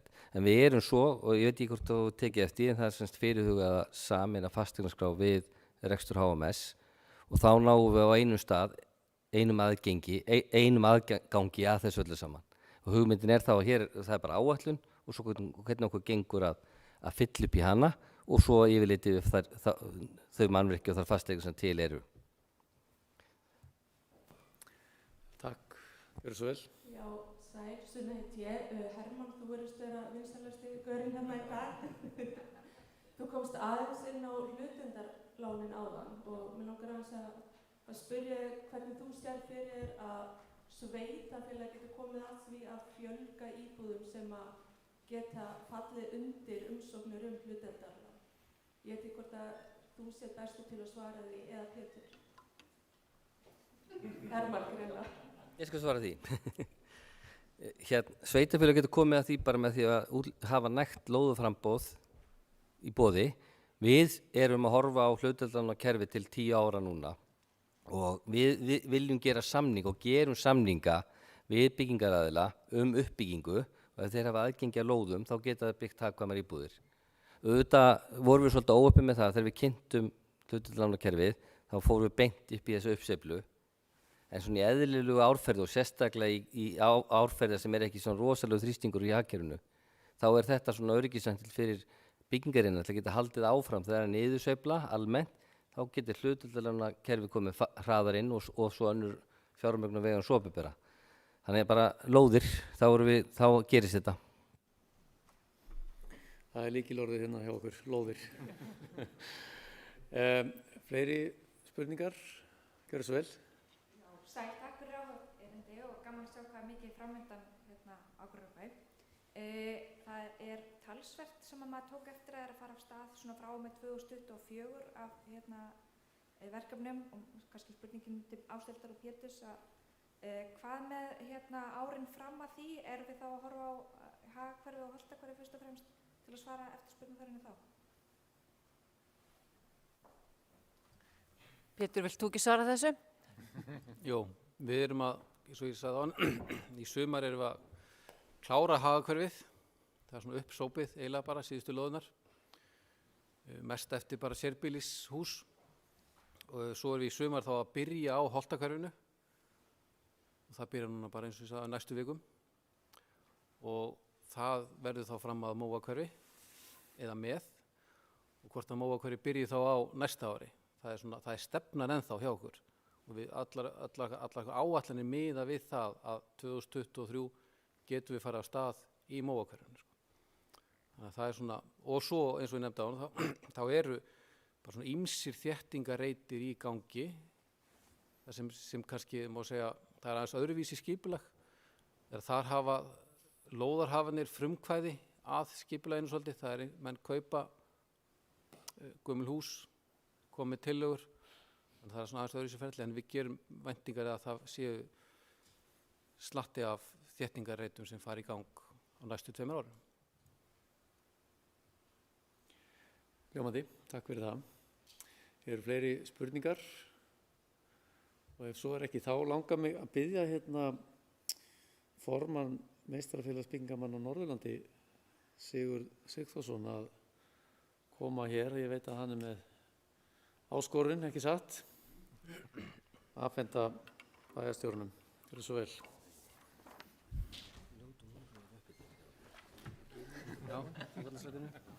Takk fyrir. Ég nú ekki mjög duglegur í svona pontu, en ég ætlaði að afhenda Áslaugu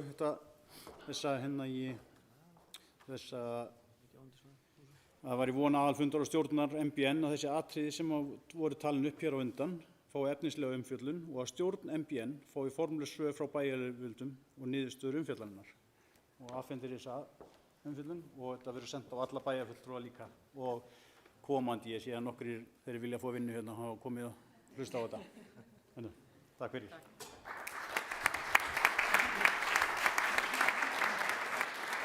Ég ætla nú bara að fá að fagna þessari áskorun Meistarafélagsins til bæjaryfirvalda. Það er ákaflega gott þegar menn sem vita hvað þeir syngja láta í sér heyra og þarna eru sérstaklega áhugaverðar hugmyndir reifaðar. Þannig að takk fyrir þetta og takk fyrir að sýna skipulagsmálunum svona mikinn áhuga. Ég veit að þetta eru sameiginlegir hagsmunir okkar. Takk.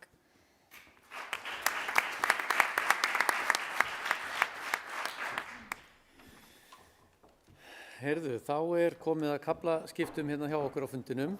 Ég vil þakka Árna, Ásthildi, Friðriki, Hermanni og Pétri kærlega fyrir framlagið, ykkar fróðlegu erindi og áhugaverðu.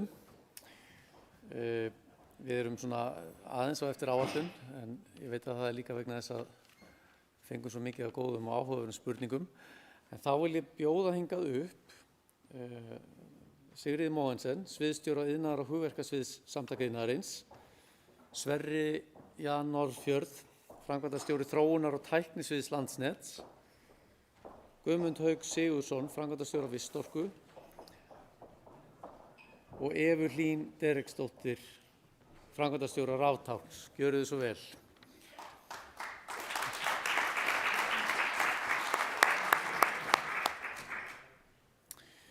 Nú við ætlum að ræða þá í þessum seinni hluta orkumálin og ég veit að það verður ekki síður áhugavert en umfjöllun íbúðaruppbygginguna.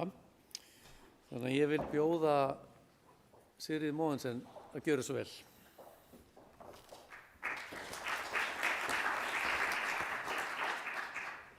Komið sæl og gaman að vera með ykkur hérna á Akureyri í dag. Ég ætla að fjalla stöðu áskorunir í orkumálum af því að orkumálin eru auðvitað okkur öllum mjög hugleikin þessi misserin, bæði vegna skerðinga og svona, það má segja að orka sé uppseld á Íslandi í dag og sérstaklega í ljósi framtíðar áskoruna í tengslum við loftslagsmál og markmið stjórnvalda jarðefnaeldsneytislaust Ísland, að þá auðvitað hefur kannski sjaldan verið brýnna og það hefði þurft að gera það fyrir einhverjum árum að skipuleggja orkuöflun framtíðarinnar. Og ég ætla Sigurður og Árni hafa hlustað á mig tala þessi máli mikið undanfarnar vikur, þannig að ef þið viljið fara fram og nenni ekki að heyra þetta aftur. En ég ætla semst að fjalla bara skýrslu. Ég var skipuð í starfshóp umhverfis-, orku- og loftslagsráðherra þessi mál með vísan í loftslagsmarkmið stjórnvalda. Og SSNE kom nú á fund starfshópsins, fulltrúar landshlutasamtakanna að minnsta kosti, og við auðvitað náðum ekki að fara ítarlega ofan í hvern landshluta í þessari vinnu, enda var það ekki markmið vinnunnar, heldur að skoða sérstaklega þessar áskoranir með vísan í loftslagsmarkmiðin. En eins og þið vitið auðvitað betur en ég að þá eru miklar áskoranir hér líka í þessum málum, bæði vegna orkuskiptanna framundan, en einnig í tengslum við það að elsti hluti byggðalínunar auðvitað Norðurlandið og staða flutningskerfisins auðvitað ekki í takt við nútíma kröfur og hvað þá kröfur framtíðarinnar. Og svo fengum við auðvitað margvíslegar ábendingar frá Norðurlandi eystra atvinnutækifæri og þróunarverkefni sem voru í bígerð en hafa átt erfitt með að ná fram að ganga vegna stöðu orkumála. En þetta svona klukkutíma kynning, þannig að við verðum hérna, en ég ætla bara að skauta svolítið hratt yfir þetta og ég ætla að einbeita mér að því sem að skiptir mestu máli. Það að segja að bara samantektinni og álitaefnunum og þessum sviðsmyndum sem við teiknuðum upp þarna.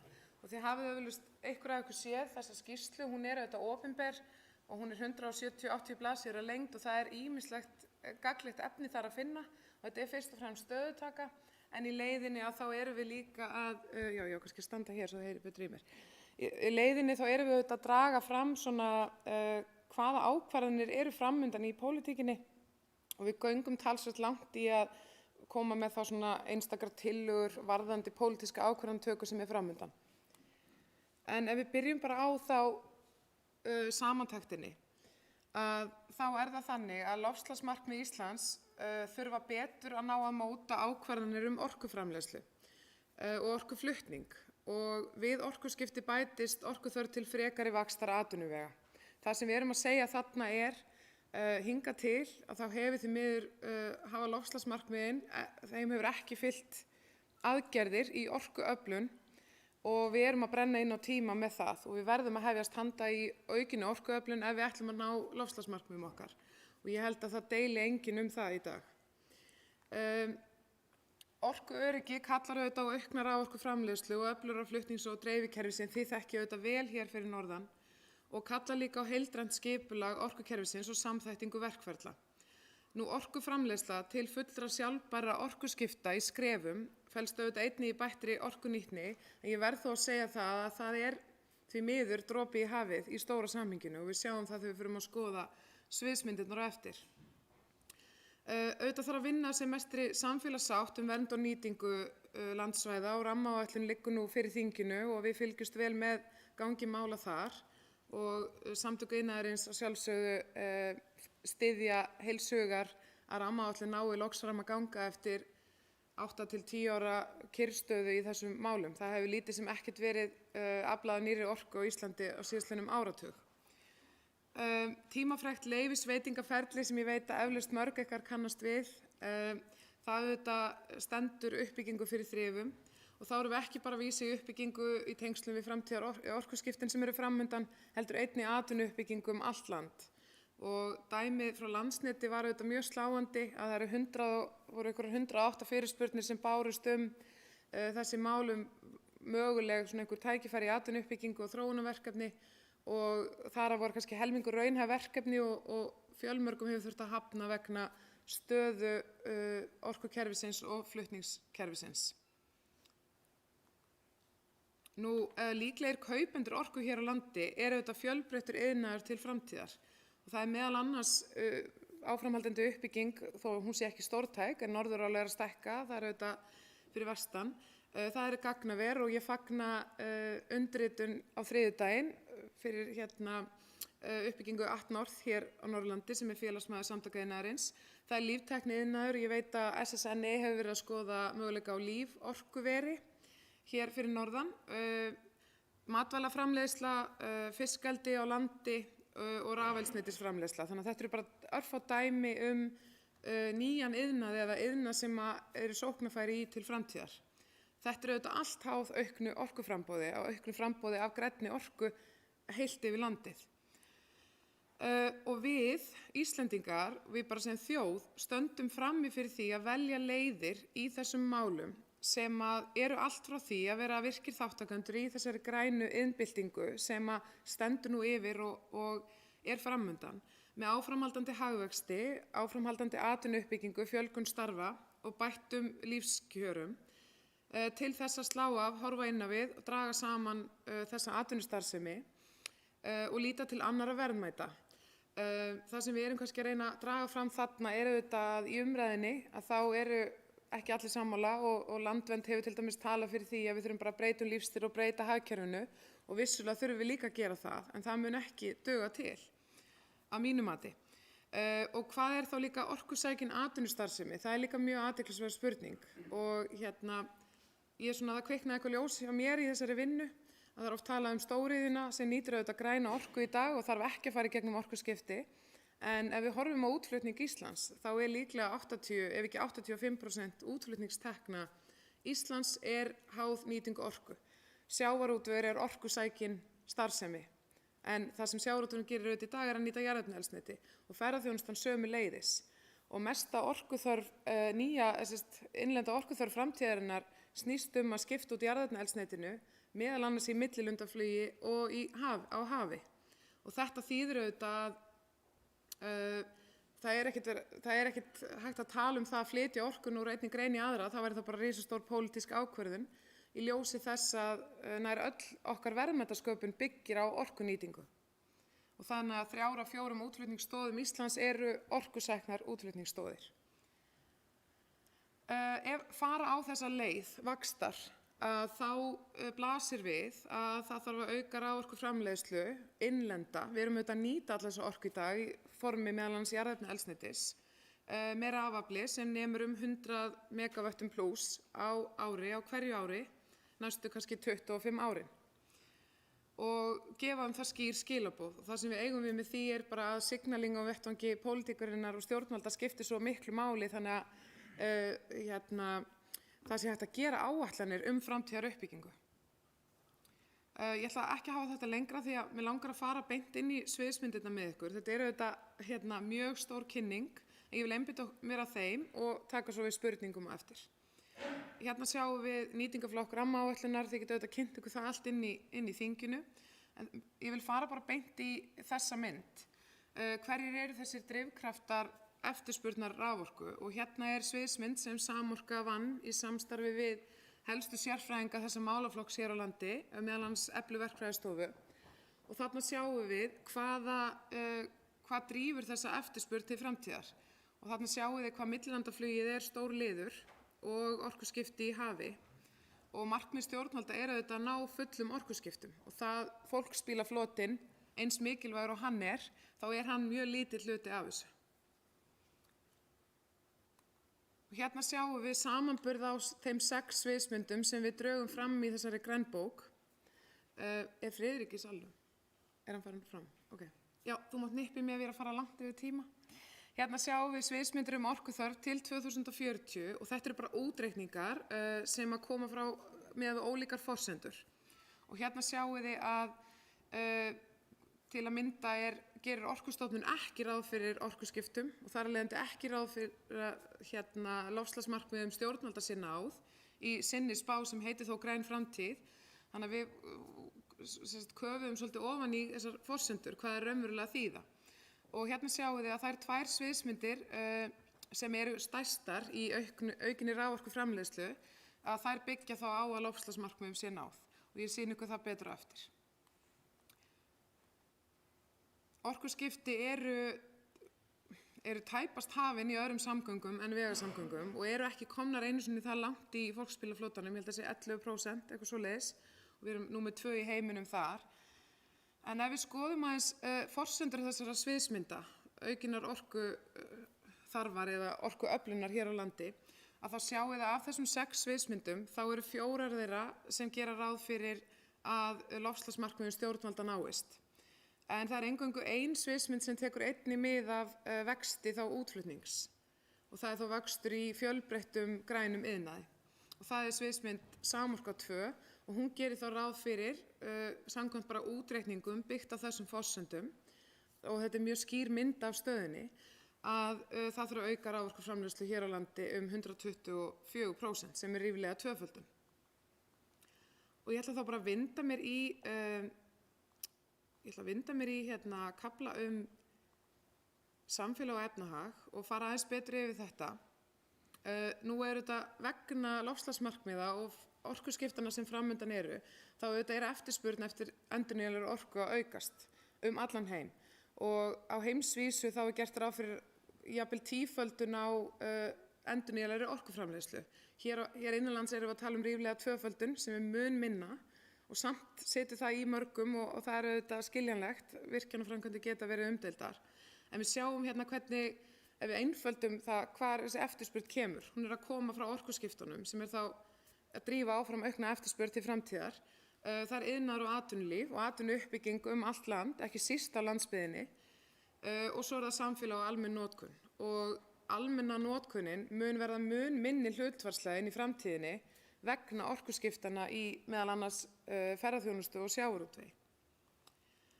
Nú, margvísleg stefnumótun á vettvangi íslenskra stjórnvalda undanfarin bara 2-3 ár einnig að drífa áfram eftirspurn eftir grænni orku og þarna kannski hafa hljóð og mynd ekki alveg farið saman. Að það til dæmis búið að skrifa undir viljayfirlýsingu, ég veit að þið mörg hverjir þekkið hugmyndir græna iðngarða, meðal annars á Norðurlandi. Það græni dregill sem á að liðka fyrir grænum fjárfestingum eða erlendum fjárfestingum í grænum iðnaði.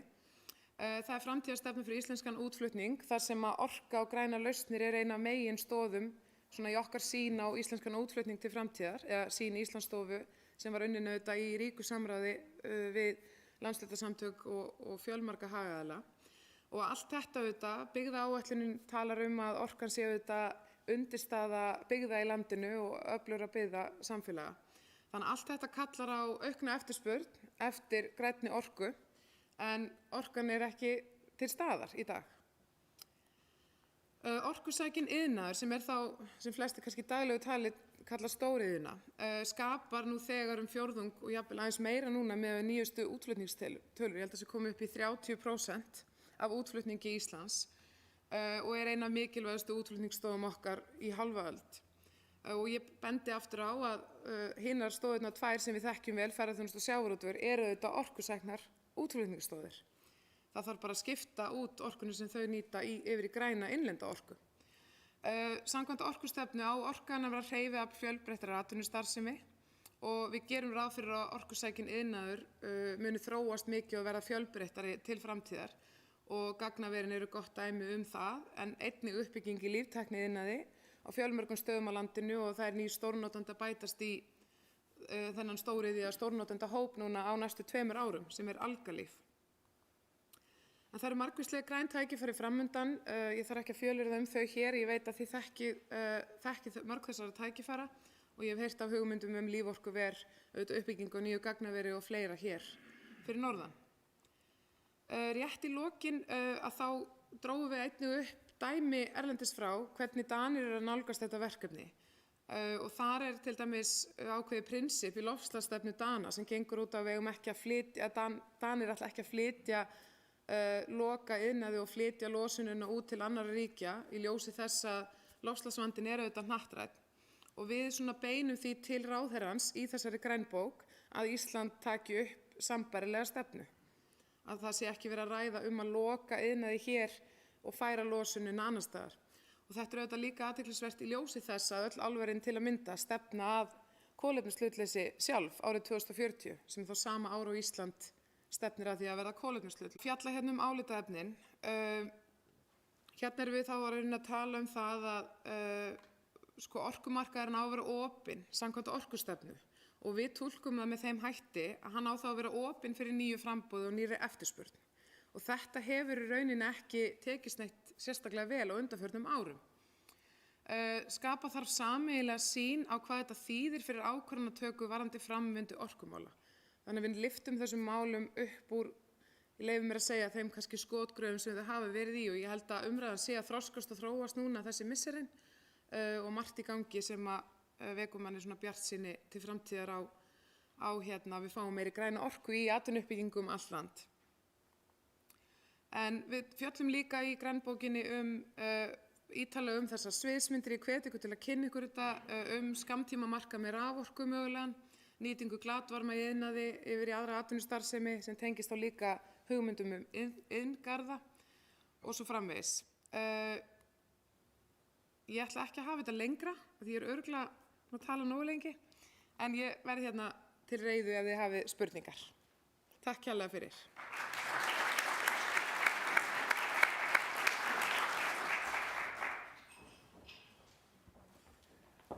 Já, kæra þakki fyrir þetta, Sigríður. Ég efa ekki að það verða margar spurningar. En Sverrir Jan Norðfjörð ætlar að koma og segja okkur frá plönum Landsnets. Gjörðu svo vel.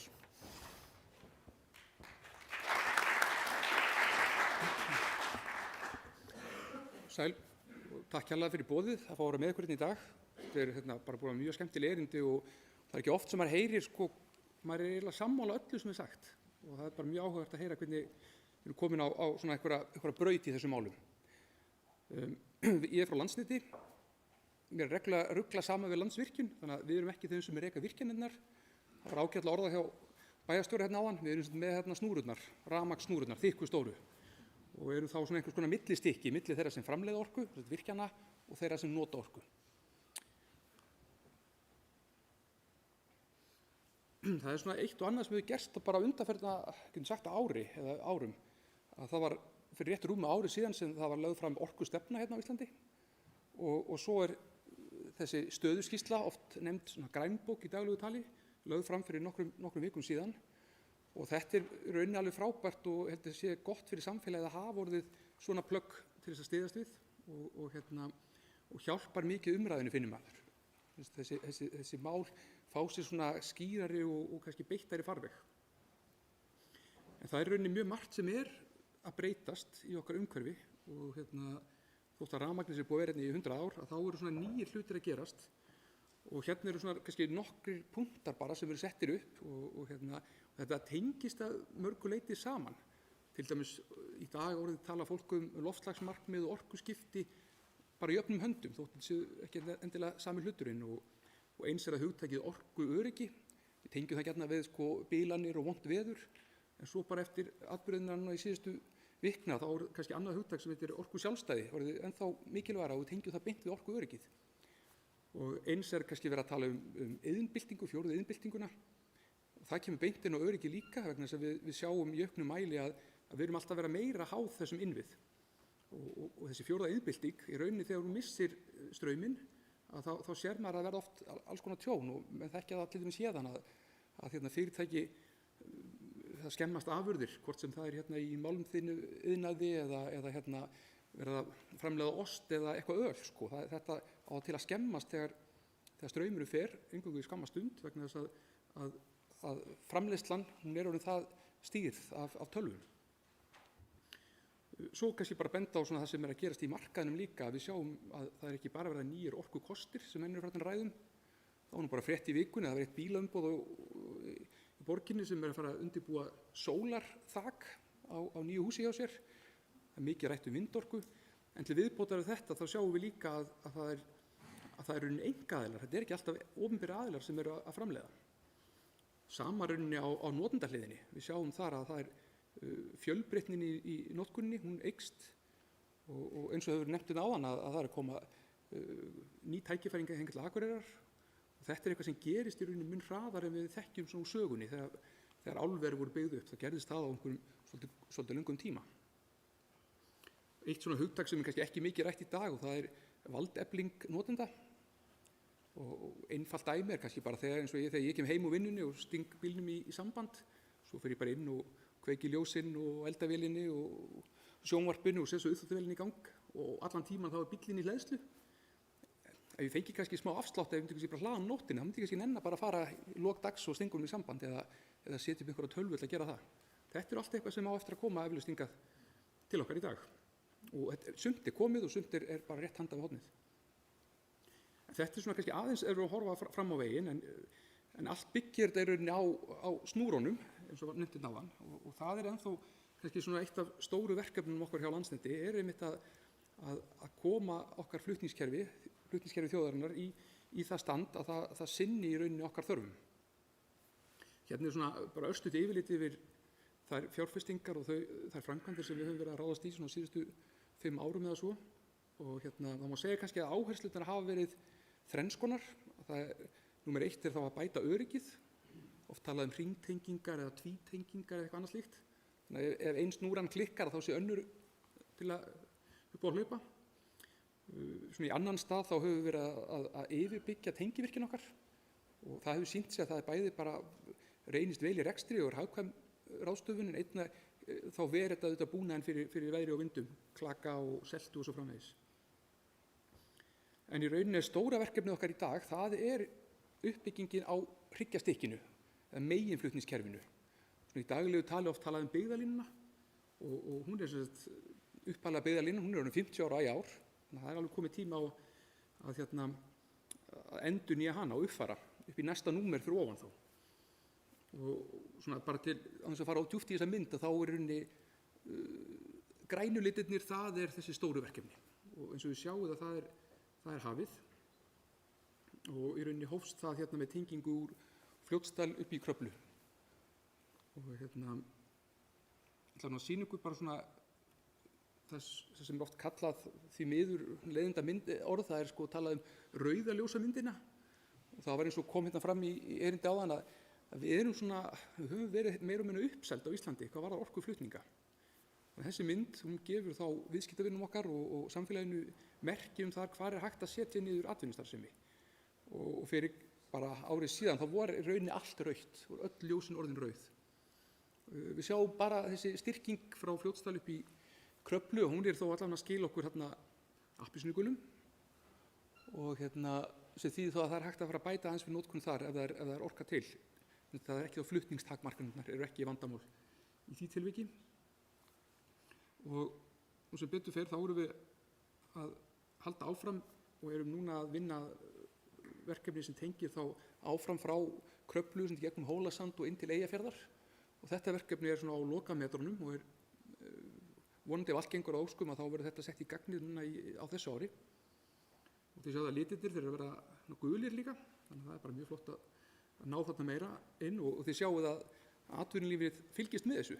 Sko 18 orð er strax búið að eins og kom fram í fréttunum sér tækifæri að byggjast upp og rauninni mun hraðar heldur en það tók að koma svona verkefni í gegn. Síðan er kannski þriðja verkefni sem við bindum vonu við að komast í, að það er þá áfram úr Eyjafirði yfir að Blöndu. Þá nú myndin orðin svona alveg ágætt hérna fyrir allan Norðurland og Norðausturland og þetta er orðið grænt, minnsta kosti. Ég vil þó nefna að þetta er innbyrðis háð, bara þannig að það sé alveg þannig að einn staður getur haft áhrif á nágrannastaðina sína. Þannig að það er ekki þannig að þetta sé aðskilin, þetta er eitt kerfi á sjálfsögðu. En þetta er auðvitað mjög mikilvægt að þetta verkefni frá framganga einnig, þannig að við getum komist þangað og svo er rauninni planið bara að halda áfram þetta hryggjarstykki og enda hérna í Hvalfirði og halda svo áfram suður eftir út á Reykjanestá. Og þá erum við vonandi komið með eitthvað svona þokkalegt hryggjarstykki, það er ekki 100% örugt alls staðar þó, en það er þó allavega komið flutningsleið sem svona þið sjá, það er ekkert rautt ljós eftir lengur sko. Þetta er komið og það á að vera alveg raunhæft að ná þessu áður en þessi áratugur er búinn, en það þarf auðvitað að halda vel á spilunum til þess að það náist. Þetta er auðvitað svona ákveðin forsenda til þess að bæði að atvinnulífið geti fengið orku til þess að vaxa og eins þessi orkuskipti sem voru nefnt áðan. Fyrir utan auðvitað öryggi fyrir íbúana sem fæst þá einnig með nýjum innviðum. Eins og fólk skilur að 50 ára gamlir innviðir, það er auðvitað komið tími á margt. Það var hérna einn glæra sem ég fekk nú lánaða, þakkaði fyrir það. Mjög áhugaverð glæra sem ég sá einmitt í kynningunni þegar við verðum að kynna stöðuskýrsluna. Og ég vildi nú bara benda á þessar sviðsmyndir. Þetta er gríðarlega gott að fá þetta einmitt inn í umræðina. Og maður þekkir nú ágætlega þessa vinnu sem hefur átt sér stað í gegnum árin við það að spá fyrir notkunina. Hérna sjáum við rauninni mun metnaðarfullri hugmyndir heldur en hafa verið rauninni viðraðar áður, en algjörlega samt sko vel grundaðar og raunsannar, myndi ég segja. Ástæða fyrir nefni þetta er það að okkar áætlanir hafa þetta ekki tekið mið að svona metnaðarfullum áætlanum hingað til. Þannig að myndir sem ég sýndi áðan, það miðast á við uppbyggingu og þróun hérna á landinu, það sem var kannski mestalagi 50 megavött aukning á ári, 50 talan, en til dæmis í einni þessari sviðsmyndir er miðað við sko 100. Og ég er ekki með svörin í dag hvernig myndir lítur þá út, en þetta er eitthvað sem við hjá Landsneti liggjum yfir núna og verðum vonandi búin að ná utanum og greina betur fyrir lok þessa mánaðar. Þetta var bara sett í fyrsta forgang að ná utanum það, hvort að þetta kalli á einhverja frekari breytingar á okkar áætlunum. En hérna svona rétt í lokin, af því að það var nú aðeins komið inn á að sko, hvað þetta er rauninni mikilvægt að þessir innviðir virki almennilega og Árni nefndi nú aðeins skilvirkni í leyfisveitingum, að þá er kannski það sem manni finnst alltaf hálf svona erfitt að horfast í augu við, að hérna er ég með mynd, hún segir kannski eitt og sér ekki mikið, en þetta er þessi fyrsti áfangi í byggðalínunni, Fljótsdalur Krafla, og var tekin í notkun í fyrra, 2021. og við fengum framkvæmdaleyfi fyrir þeirri framkvæmd 2019. Það var svona rétt rúm 2 ár sem tók að byggja þessa framkvæmd, 8 miljardar sem þetta kostar og 120 kílómetrar, þetta alveg þokkaleg framkvæmd. Tók rúmlega 2 ár, þrátt fyrir að það var COVID í gangi og erfiðu vetur á Austurlandi og snjórinn fór seint. Það hafðist. En sjáðu þið stikan hérna niðri, þetta undirbúningurinn á framkvæmdinni. Byrjað 2012. Þannig að við erum að byggja 2019 til 2021, en við erum að undirbúa framkvæmdina 2012 til 2019. Og í hverju felst allir þessi undirbúningur? Þetta eru okkar opinberu ferli, þetta eru ferlin okkar. Og ég vil sérstaklega bara, þetta finnst mér alltaf mjög erfitt að ræða þetta og maður velti því fyrir sér hvað ávinnst á öllum þessum tíma. Og mín niðurstaða er svo að það er hægt að flýta þessu töluvert án þess að slaka á neinum kröfum. Ég legg algjör áherslu á það að við ætlum ekkert að gera hlutina illa. Skulum hanna hlutina vel, vanda okkur í umhverfismatinu, passa upp á allt sem það þarf að huga að, en þetta tekur alltaf langan tíma. Og maður svona veltir því fyrir sér hvað er svona réttur tími, hvað er raunhæft þarna, en þetta er eitthvað sem ég held að valdhafar, hvort sem þeir eru í ríkisstjórn eða sveitastjórn, þurfa bara að hafa þetta í huga. Og þó vil ég segja að á þessum 7 árum þá er engin hagsmunaaðili sem er í ágreiningu við okkur. Það var engin hagsmunaaðili, það var enga kærur, það var ekkert erfitt mál sem kom upp á allar þessi leið, 7 ár. Þannig að og ég er kannski samt taka ofan fyrir sveitarfélögunum, Skútustaðahrepp, Fljótsdalshéraði og Fljótsdalshrepп, að þau unnu saman og það er svona gekk það þokkalega vel, afgreiddu framkvæmdaleyfi hratt. Við sáum það sama núna þegar við vorum að tengja hérna frá Hólasand inn til Eyjafjarðar, að það var góð samvinna milli sveitarfélagana og eins og stjórnsýslan okkar er í dag, að þá eru sveitarfélögin sjálfstæð og þau taka sínar ákvarðanir. En það er þó þannig að hvert og eitt hefur hálfgert neitunarvald líka. Þannig að það er svo gríðarlega mikilvægt þegar svona verkefni fer í gang að menn vinni saman heildstætt að lausninni. Og ég bara svona nefna það sérstaklega þegar nú er Blöndulína framöndan og það er þó 5 sveitarfélög sem koma að skipulagsvinnu og framkvæmdaleyfi þar að hafa þetta í huga. Ef eitt klárar ekki sín mál og þá getur framkvæmdir ekki orðið. Miður. Og þetta kemur þetta fram líka í listanum sem fylgdi grænbókinni. Það er þessi að benda á þetta að skipulag hins opinbera, að það megin aðeins huga því. Annars var þetta nú bara stutt, eða ekki? Hélt með þokkalega innan tímamarkana. Það voru bara gaman að heyra betur í ykkur eftir eða þetta frammi.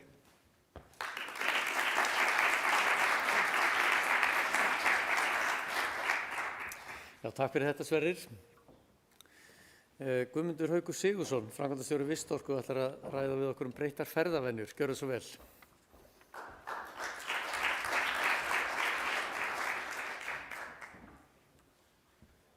Takk fyrir. Ég ætla að fara svona í aðra innviði sem er þá fyrir samgöngurnar og svona ferðavenjurnar innanbæjar og náttúrulega tengingu við þessar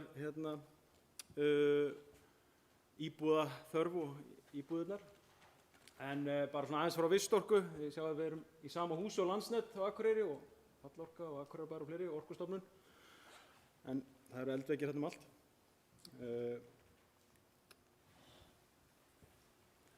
Þetta eru réttar glærur.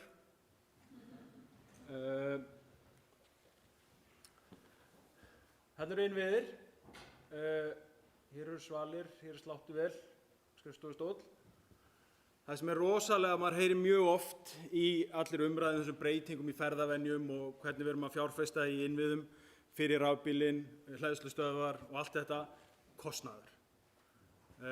Hik í að taka fjárfestinguna. Einhvern tímann var byggingaverktaki og arkitekt sem ákvað að skreyta svalirnar hérna neðan. Tók þessa mynd í fyrradag í Verona. Af hverju? Dýrara. En ég tók myndina og er að sýna ykkur núna. Einhverjum ástæðum sett hann skrautið hérna neðan í. Þarf ekki. Hér er verið að slá gras. Þetta er hérna rétt fyrir neðan Norðurorku. Ég held að komi mjög fáir akureyringar hingað. En við ákveðum að slá grasið. Það er ekki arðbært að slá gras, en við gerum það. Þannig að það er kostnaður. Margir sem taka ákvarðanir fjárfestingar, þeir sitja á svona stólum, örugglega ekki ódýrasti stóllinn, en að einhverjum ástæðum eru teknar þessar ákvarðanir. Það er eitthvað á bak þessa ákvarðan að fara í þessa hluti. Við erum búin að setja fram hér á Akureyrarbæ, Akureyrarbær er búin að setja fram stígakerfi sem er þetta og er orðið hluti af aðalskipulagi. Það er ekki búið að tímasetja það eða fjármagna það, en vonandi verða þessir göngu- og hjólastígar framkvæmdir á næstu árum. En það er kosta, en hvað fáum við fyrir það? Eins og með skrifstofustólinn. Hér er dæmi, við settum í fyrra fram nýtt strætókerfi, síðan var ákveðið að fresta því, innleiðingunni frestað og svo stendur hérna að setja smell á til að fá frekar upplýsingar en það er búið að taka út síðuna hjá Akureyrarbæ. Ég veit ekki af hverju, en allavega upplýsingarnar eru ekki þarna lengur. Það var hætt við þetta út af kostnaði og ég veit ekki söguna bak við þetta, en það er þannig að hér er einhverjir peningar, það kostar eitthvað að reka strætó á Akureyri og það er eitthvað kerfi. Það er frítt í strætó, þetta er einhver þjónusta, þetta er einhver innviður. Þetta er á að gera hverfin og allt betra og tengja hverfin saman. Kostar 200 milljónir á ári að reka strætó á Akureyri. Ég held að nýja kerfið hafi átt að kosta líka 200 milljónir, en eins og stendur hérna, fara úr 60 mínútum í 20 mínútur. Þannig að það átt að bæta þjónustuna fyrir sama pening. Ef ég kann söguna rétt, en það geta einhver lýst því kannski betur. En allavega staðan er þess í dag, við erum ekki að fara að innleiða nýtt strætókerfi. Eyfirðingar byggðu stíg á Hrafnagil og bara til að setja í samhengi, og ég er ekki ætlast til þess að Reykjavíkurborg gerir slíkt í sama, en í samhengi þá eru þessar 200 milljónir, það er eins og einstök fjárfesting, fjármögnun í framkvæmd í Reykjavík myndi vera 20 milljarðar. Þannig að þetta er rosa framkvæmd fyrir Eyjafjarðarsveit að fara í eitt svona stíg. En þið sjáu, mikil umferð og örugglega mest Akureyringar. Akureyringar kaupa eldsneyti, get farið inn á Vistorku og skoða þessa skemmtilegu grein. 4 milljarða ári. Við rekum bílaflota fyrir 19 milljarða ári. Við eigum, það eru afskriftirnar og það er reksturinn á bílnum og svo bensínið og dísellinn, 4 milljarðar. Þannig að þetta eru peningar sem við erum að setja í það að koma okkur á milli stað. Þetta eru innviðirnir til þess að ferðast bæinn, skutla og allt þetta. Og vissulega þarf þetta. En er þetta besta lausnin? Ef við værum að búa til bæinn í dag, myndið þá segja, já, herðu, síðan ætlum við að gera einkabílakerfi fyrir 19 milljarða ári. Auðvitað ekki, við myndum ekki gera það. Eins og flesti þetta vita, þá starfar Vistorka mjög náið með Orkusetri og Orkusetur hefur það náttúrulega markmið að draga úr olíunotkun og bæta orkunýtni. Þetta er verkefni sem við kynntum og sýnir einmitt á að kynna fyrir fólki sem notar þetta og heitir Korter, getur náðið þetta app og virkar allan heima, þetta er bara Google Maps. Hérna sett ég inn Hof, þar sem við erum í dag, og Glerártorg og þá kemur ef maður ítir á gangandi, þá sjáum við græna svæðið og við erum í Hofi og við erum sem sagt, hérna eru 15 mínútur, við erum sem sagt undir 15 mínútur, við erum ekki með 10 mínútur að labba á Glerártorg. Ef við ætlum að hjóla, þá er það hitt svæðið, það sem sagt er innan við 15 mínútur að hjólum allan bæ frá Hofi. Það er fullt af lausnum í boði, það er allt að gerast og strætó er kannski ekki endilega besta lausnin fyrir Akureyri í framtíðinni. Kannski bara allt í lagi við tökum smá pási í því og skoðum það, en við erum allavega með strætó, við erum með ferliþjónustu og það er komið hoppjól og það eru leigubílar, en það er svolítið gaman að þetta er kannski sýnir hvað þetta er gömul þjónusta, að svona er forsíðan hjá þeim, sýnir svona gamla tíman. En pósturinn, þetta er frétt frá 2016, þetta er 8 ára gömul frétt. Ég hef ekki ennþá séð neitt annað fyrirtæki á Akureyri nota svona lausn. Ekki pizzasendlaði neitt. IKEA, maður getur hjólað upp í IKEA núna upp í Garðabæ, hjólað, keypt inn helling, leigt sér svona bíl fyrir 1000 kall, skutlað öll draslinu heim, aftur upp yfir og hjólinu heim. IKEA er líka komið svona, ekki reyndar í Garðabæ en einhvers staðar. Við erum ekki þannig að það er vonandi kom margir með þetta líka, að geta farið í búðina, leigt sér einhverja svona græjur. Já, hérna náttúrulega, við erum ekki, hérna ESA áminnir Ísland fyrir Uber. Það svona, maður sér fyrir sér í framtíðin að það verði þessa mígrútra lausnum, náttúrulega rafhjólið er mesta snilldin. Það bara nýleg rannsókn frá Noregi, bara í gæraða dag, að þeir sem skipta yfir í rafhjól, að þeir tvöfalda notkun á hjólinu og fjórfalda kílómetrafjölda sem þeir fara. Bara að skipta yfir venjulegu hjóli yfir í rafhjól. Þannig að þetta snýst innviði, hvaða innviði þurfum við, hvaða innviði ætlum við að hafa. Þú veist, þessir þurfa mikla innviði. Þessi, ég var í vínbúðinni á laugardegi og þessi kom hérna og lagði við, þetta ekki bílastæði og bíllinn í gangi. Þessi leggur hérna upp á stéttinni alveg við hornið og ég veit ekki þetta. Takk fyrir.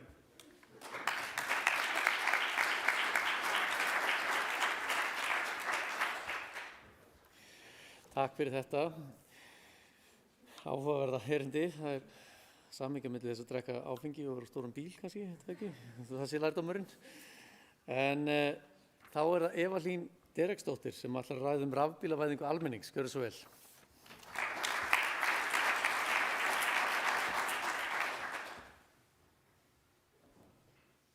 Já, takk fyrir.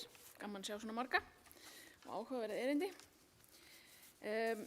Ég ætla aðeins að koma inn á rafbílavæðingu almennings. Ég svona aðeins stuttlega okkur og af hverju ég hérna. Raftækni sem sagt rafmagnsverksfræðistofa og við erum með höfuðstöðvar hérna á Akureyri.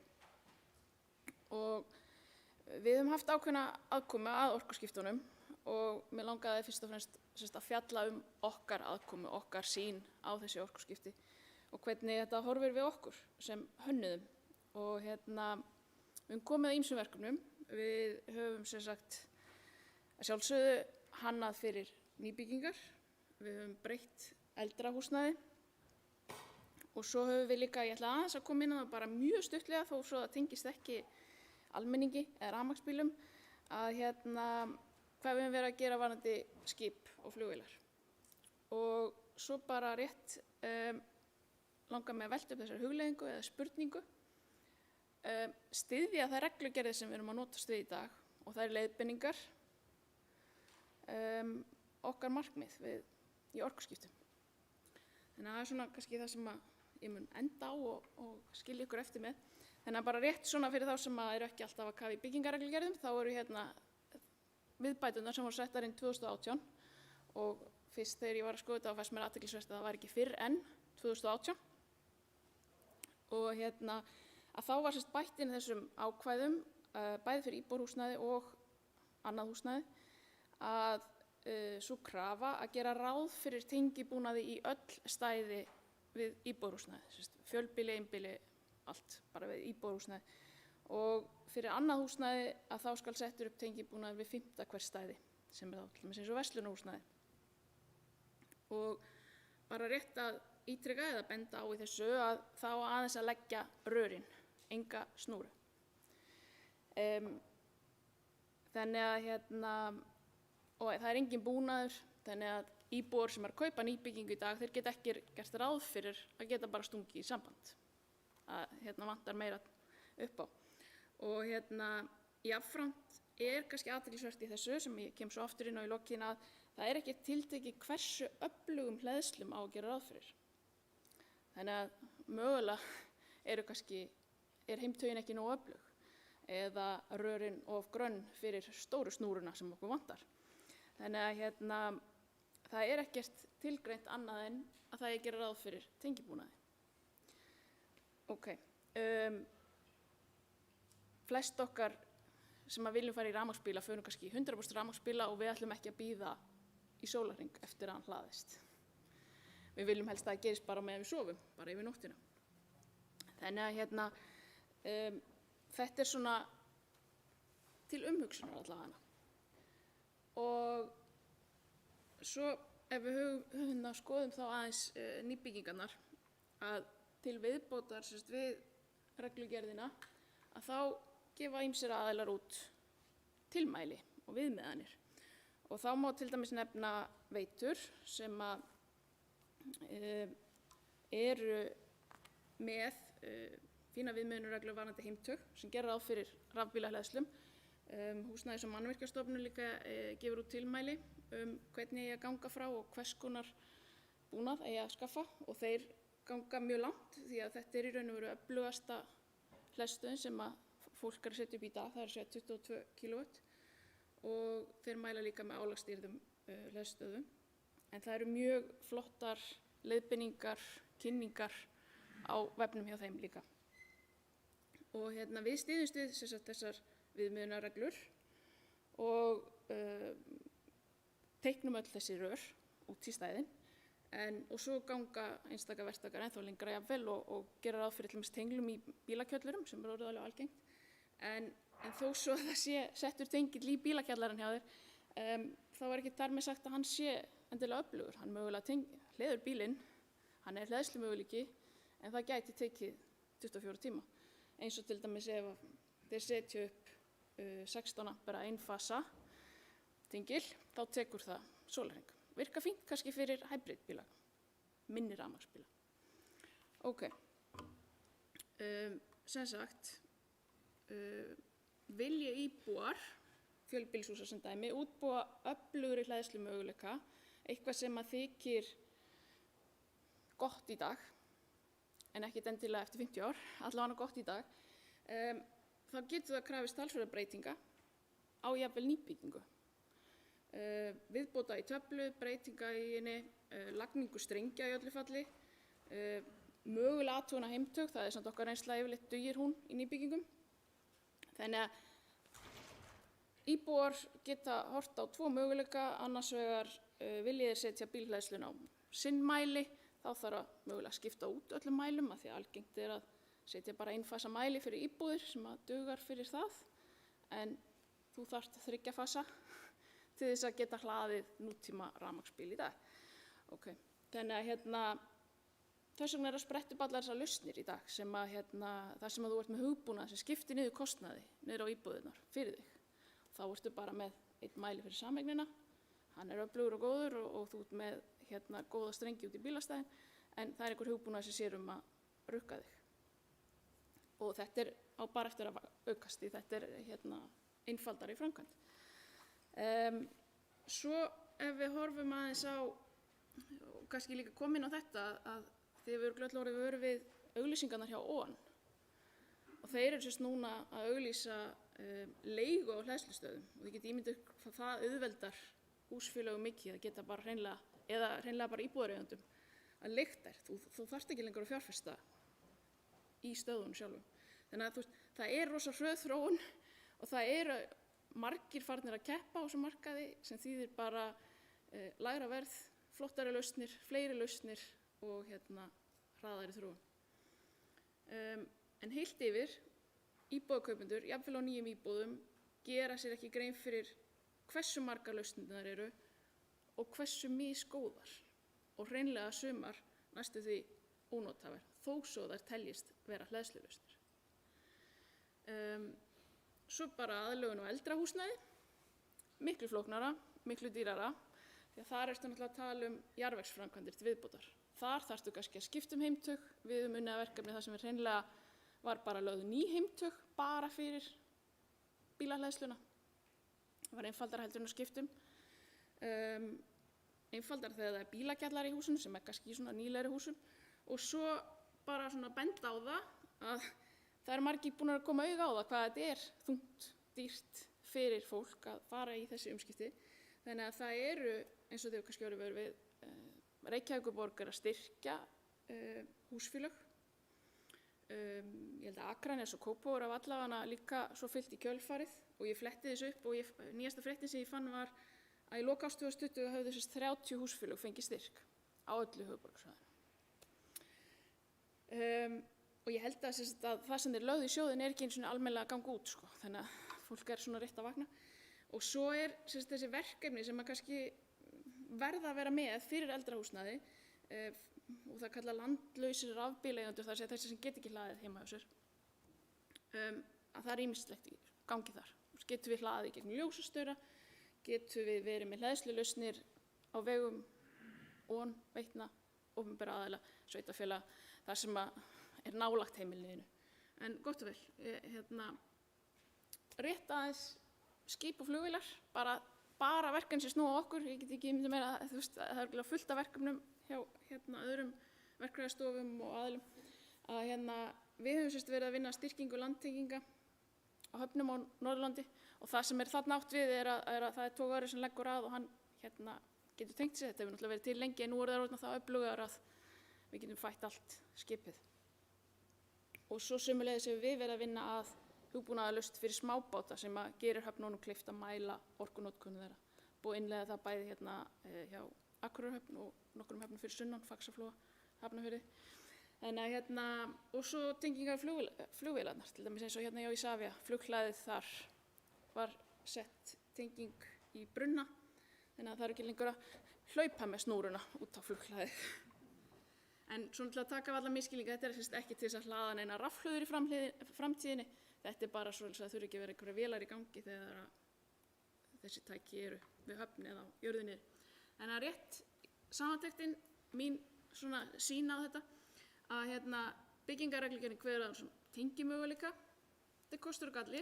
Kosturinn er sá að það er ekki verið að fara í fjárfestingu á tengibúnaðinum sjálfum fyrir en að þörf er á honum, fyrir en það eru komnir notendur. Gallinn er hins vegar sá að við sem leikmenn þekkjum kannski ekki hvað er nothæft og hvað ekki. Þannig að mér finnst það þyrfti að vera eitthvað samkomulag hvað er nothæf til framtíðar. Hvað telst vera nógu afkastamikil lausn til framtíðar. Og það þarf einhverja stöðlun líka á þessum útfærslum, þannig að við sem leikmenn skiljum þetta betur. Og svo bara í lokin, með eldri íbúðahverfi verður alltaf hár þröskuldur að fara í breytingar þar og þetta líka að lagnir í eldri hverfum hreinlega bara styðja ekki hraðahleðslu, hvað ætlum við þá að gera í því? Þannig að ég held að það muni eigi fólk sem býr í eldri hverfum og vilji hlaða bílinn sinn heima geta gert það, þá þurfum við að skoða einhverjar aðra lausnir og þetta verður alltaf ákveðin þröskuldur sem að við þurfum bara að sjá hvort það verði einhvern tímann yfirstiginn, hvort að það verði innviðir til þess að tengja við. Takk fyrir.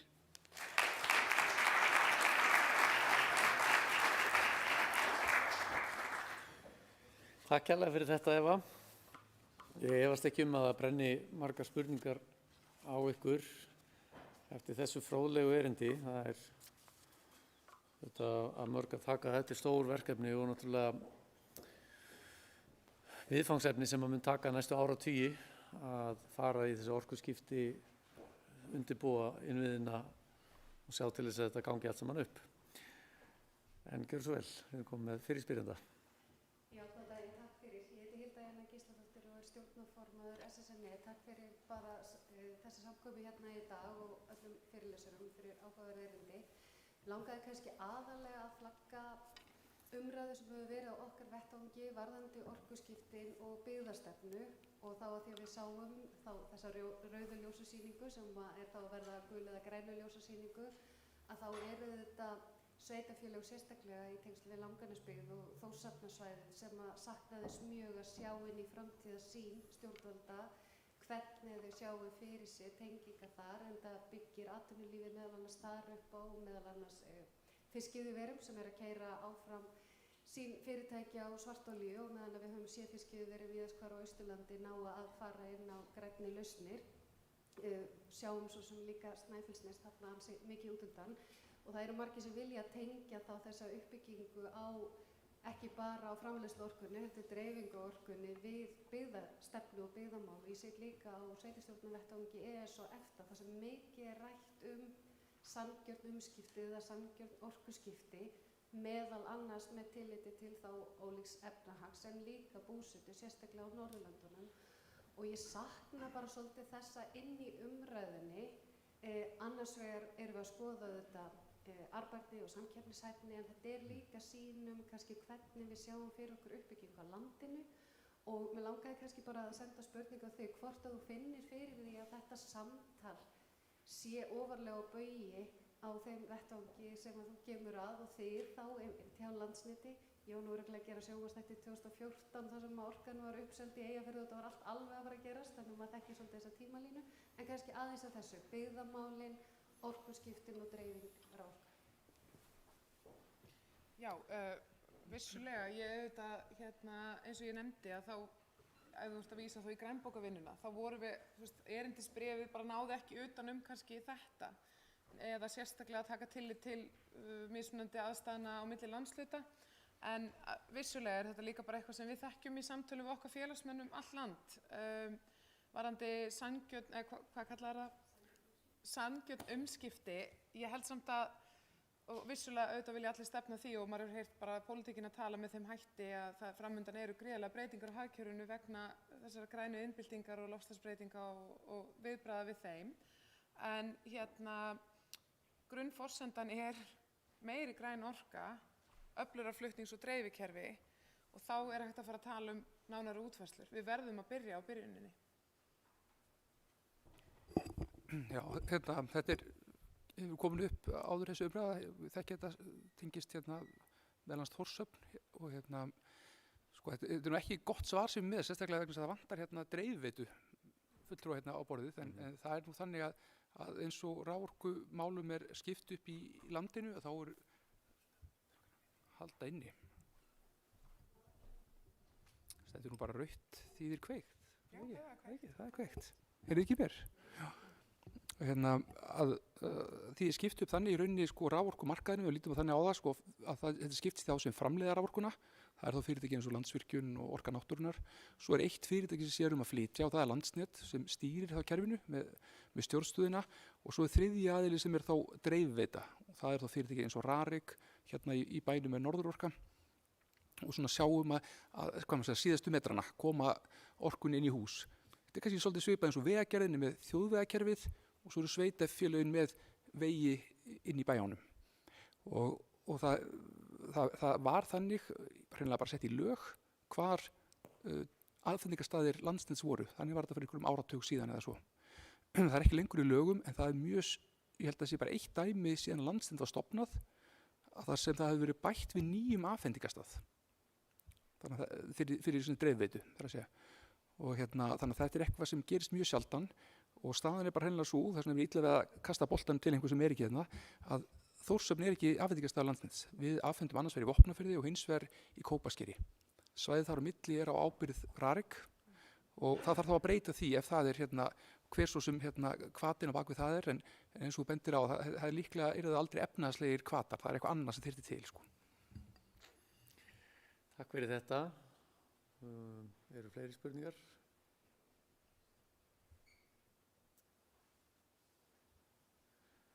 Og ef það er ekki fleiri spurningar, þá bara er komið að lokum hjá okkur í dag, næstum því, en það eru veitingar sem að bíða okkur frammi. Þannig að við njótum þeirra og eigum gott samtal þar líka eins og inni.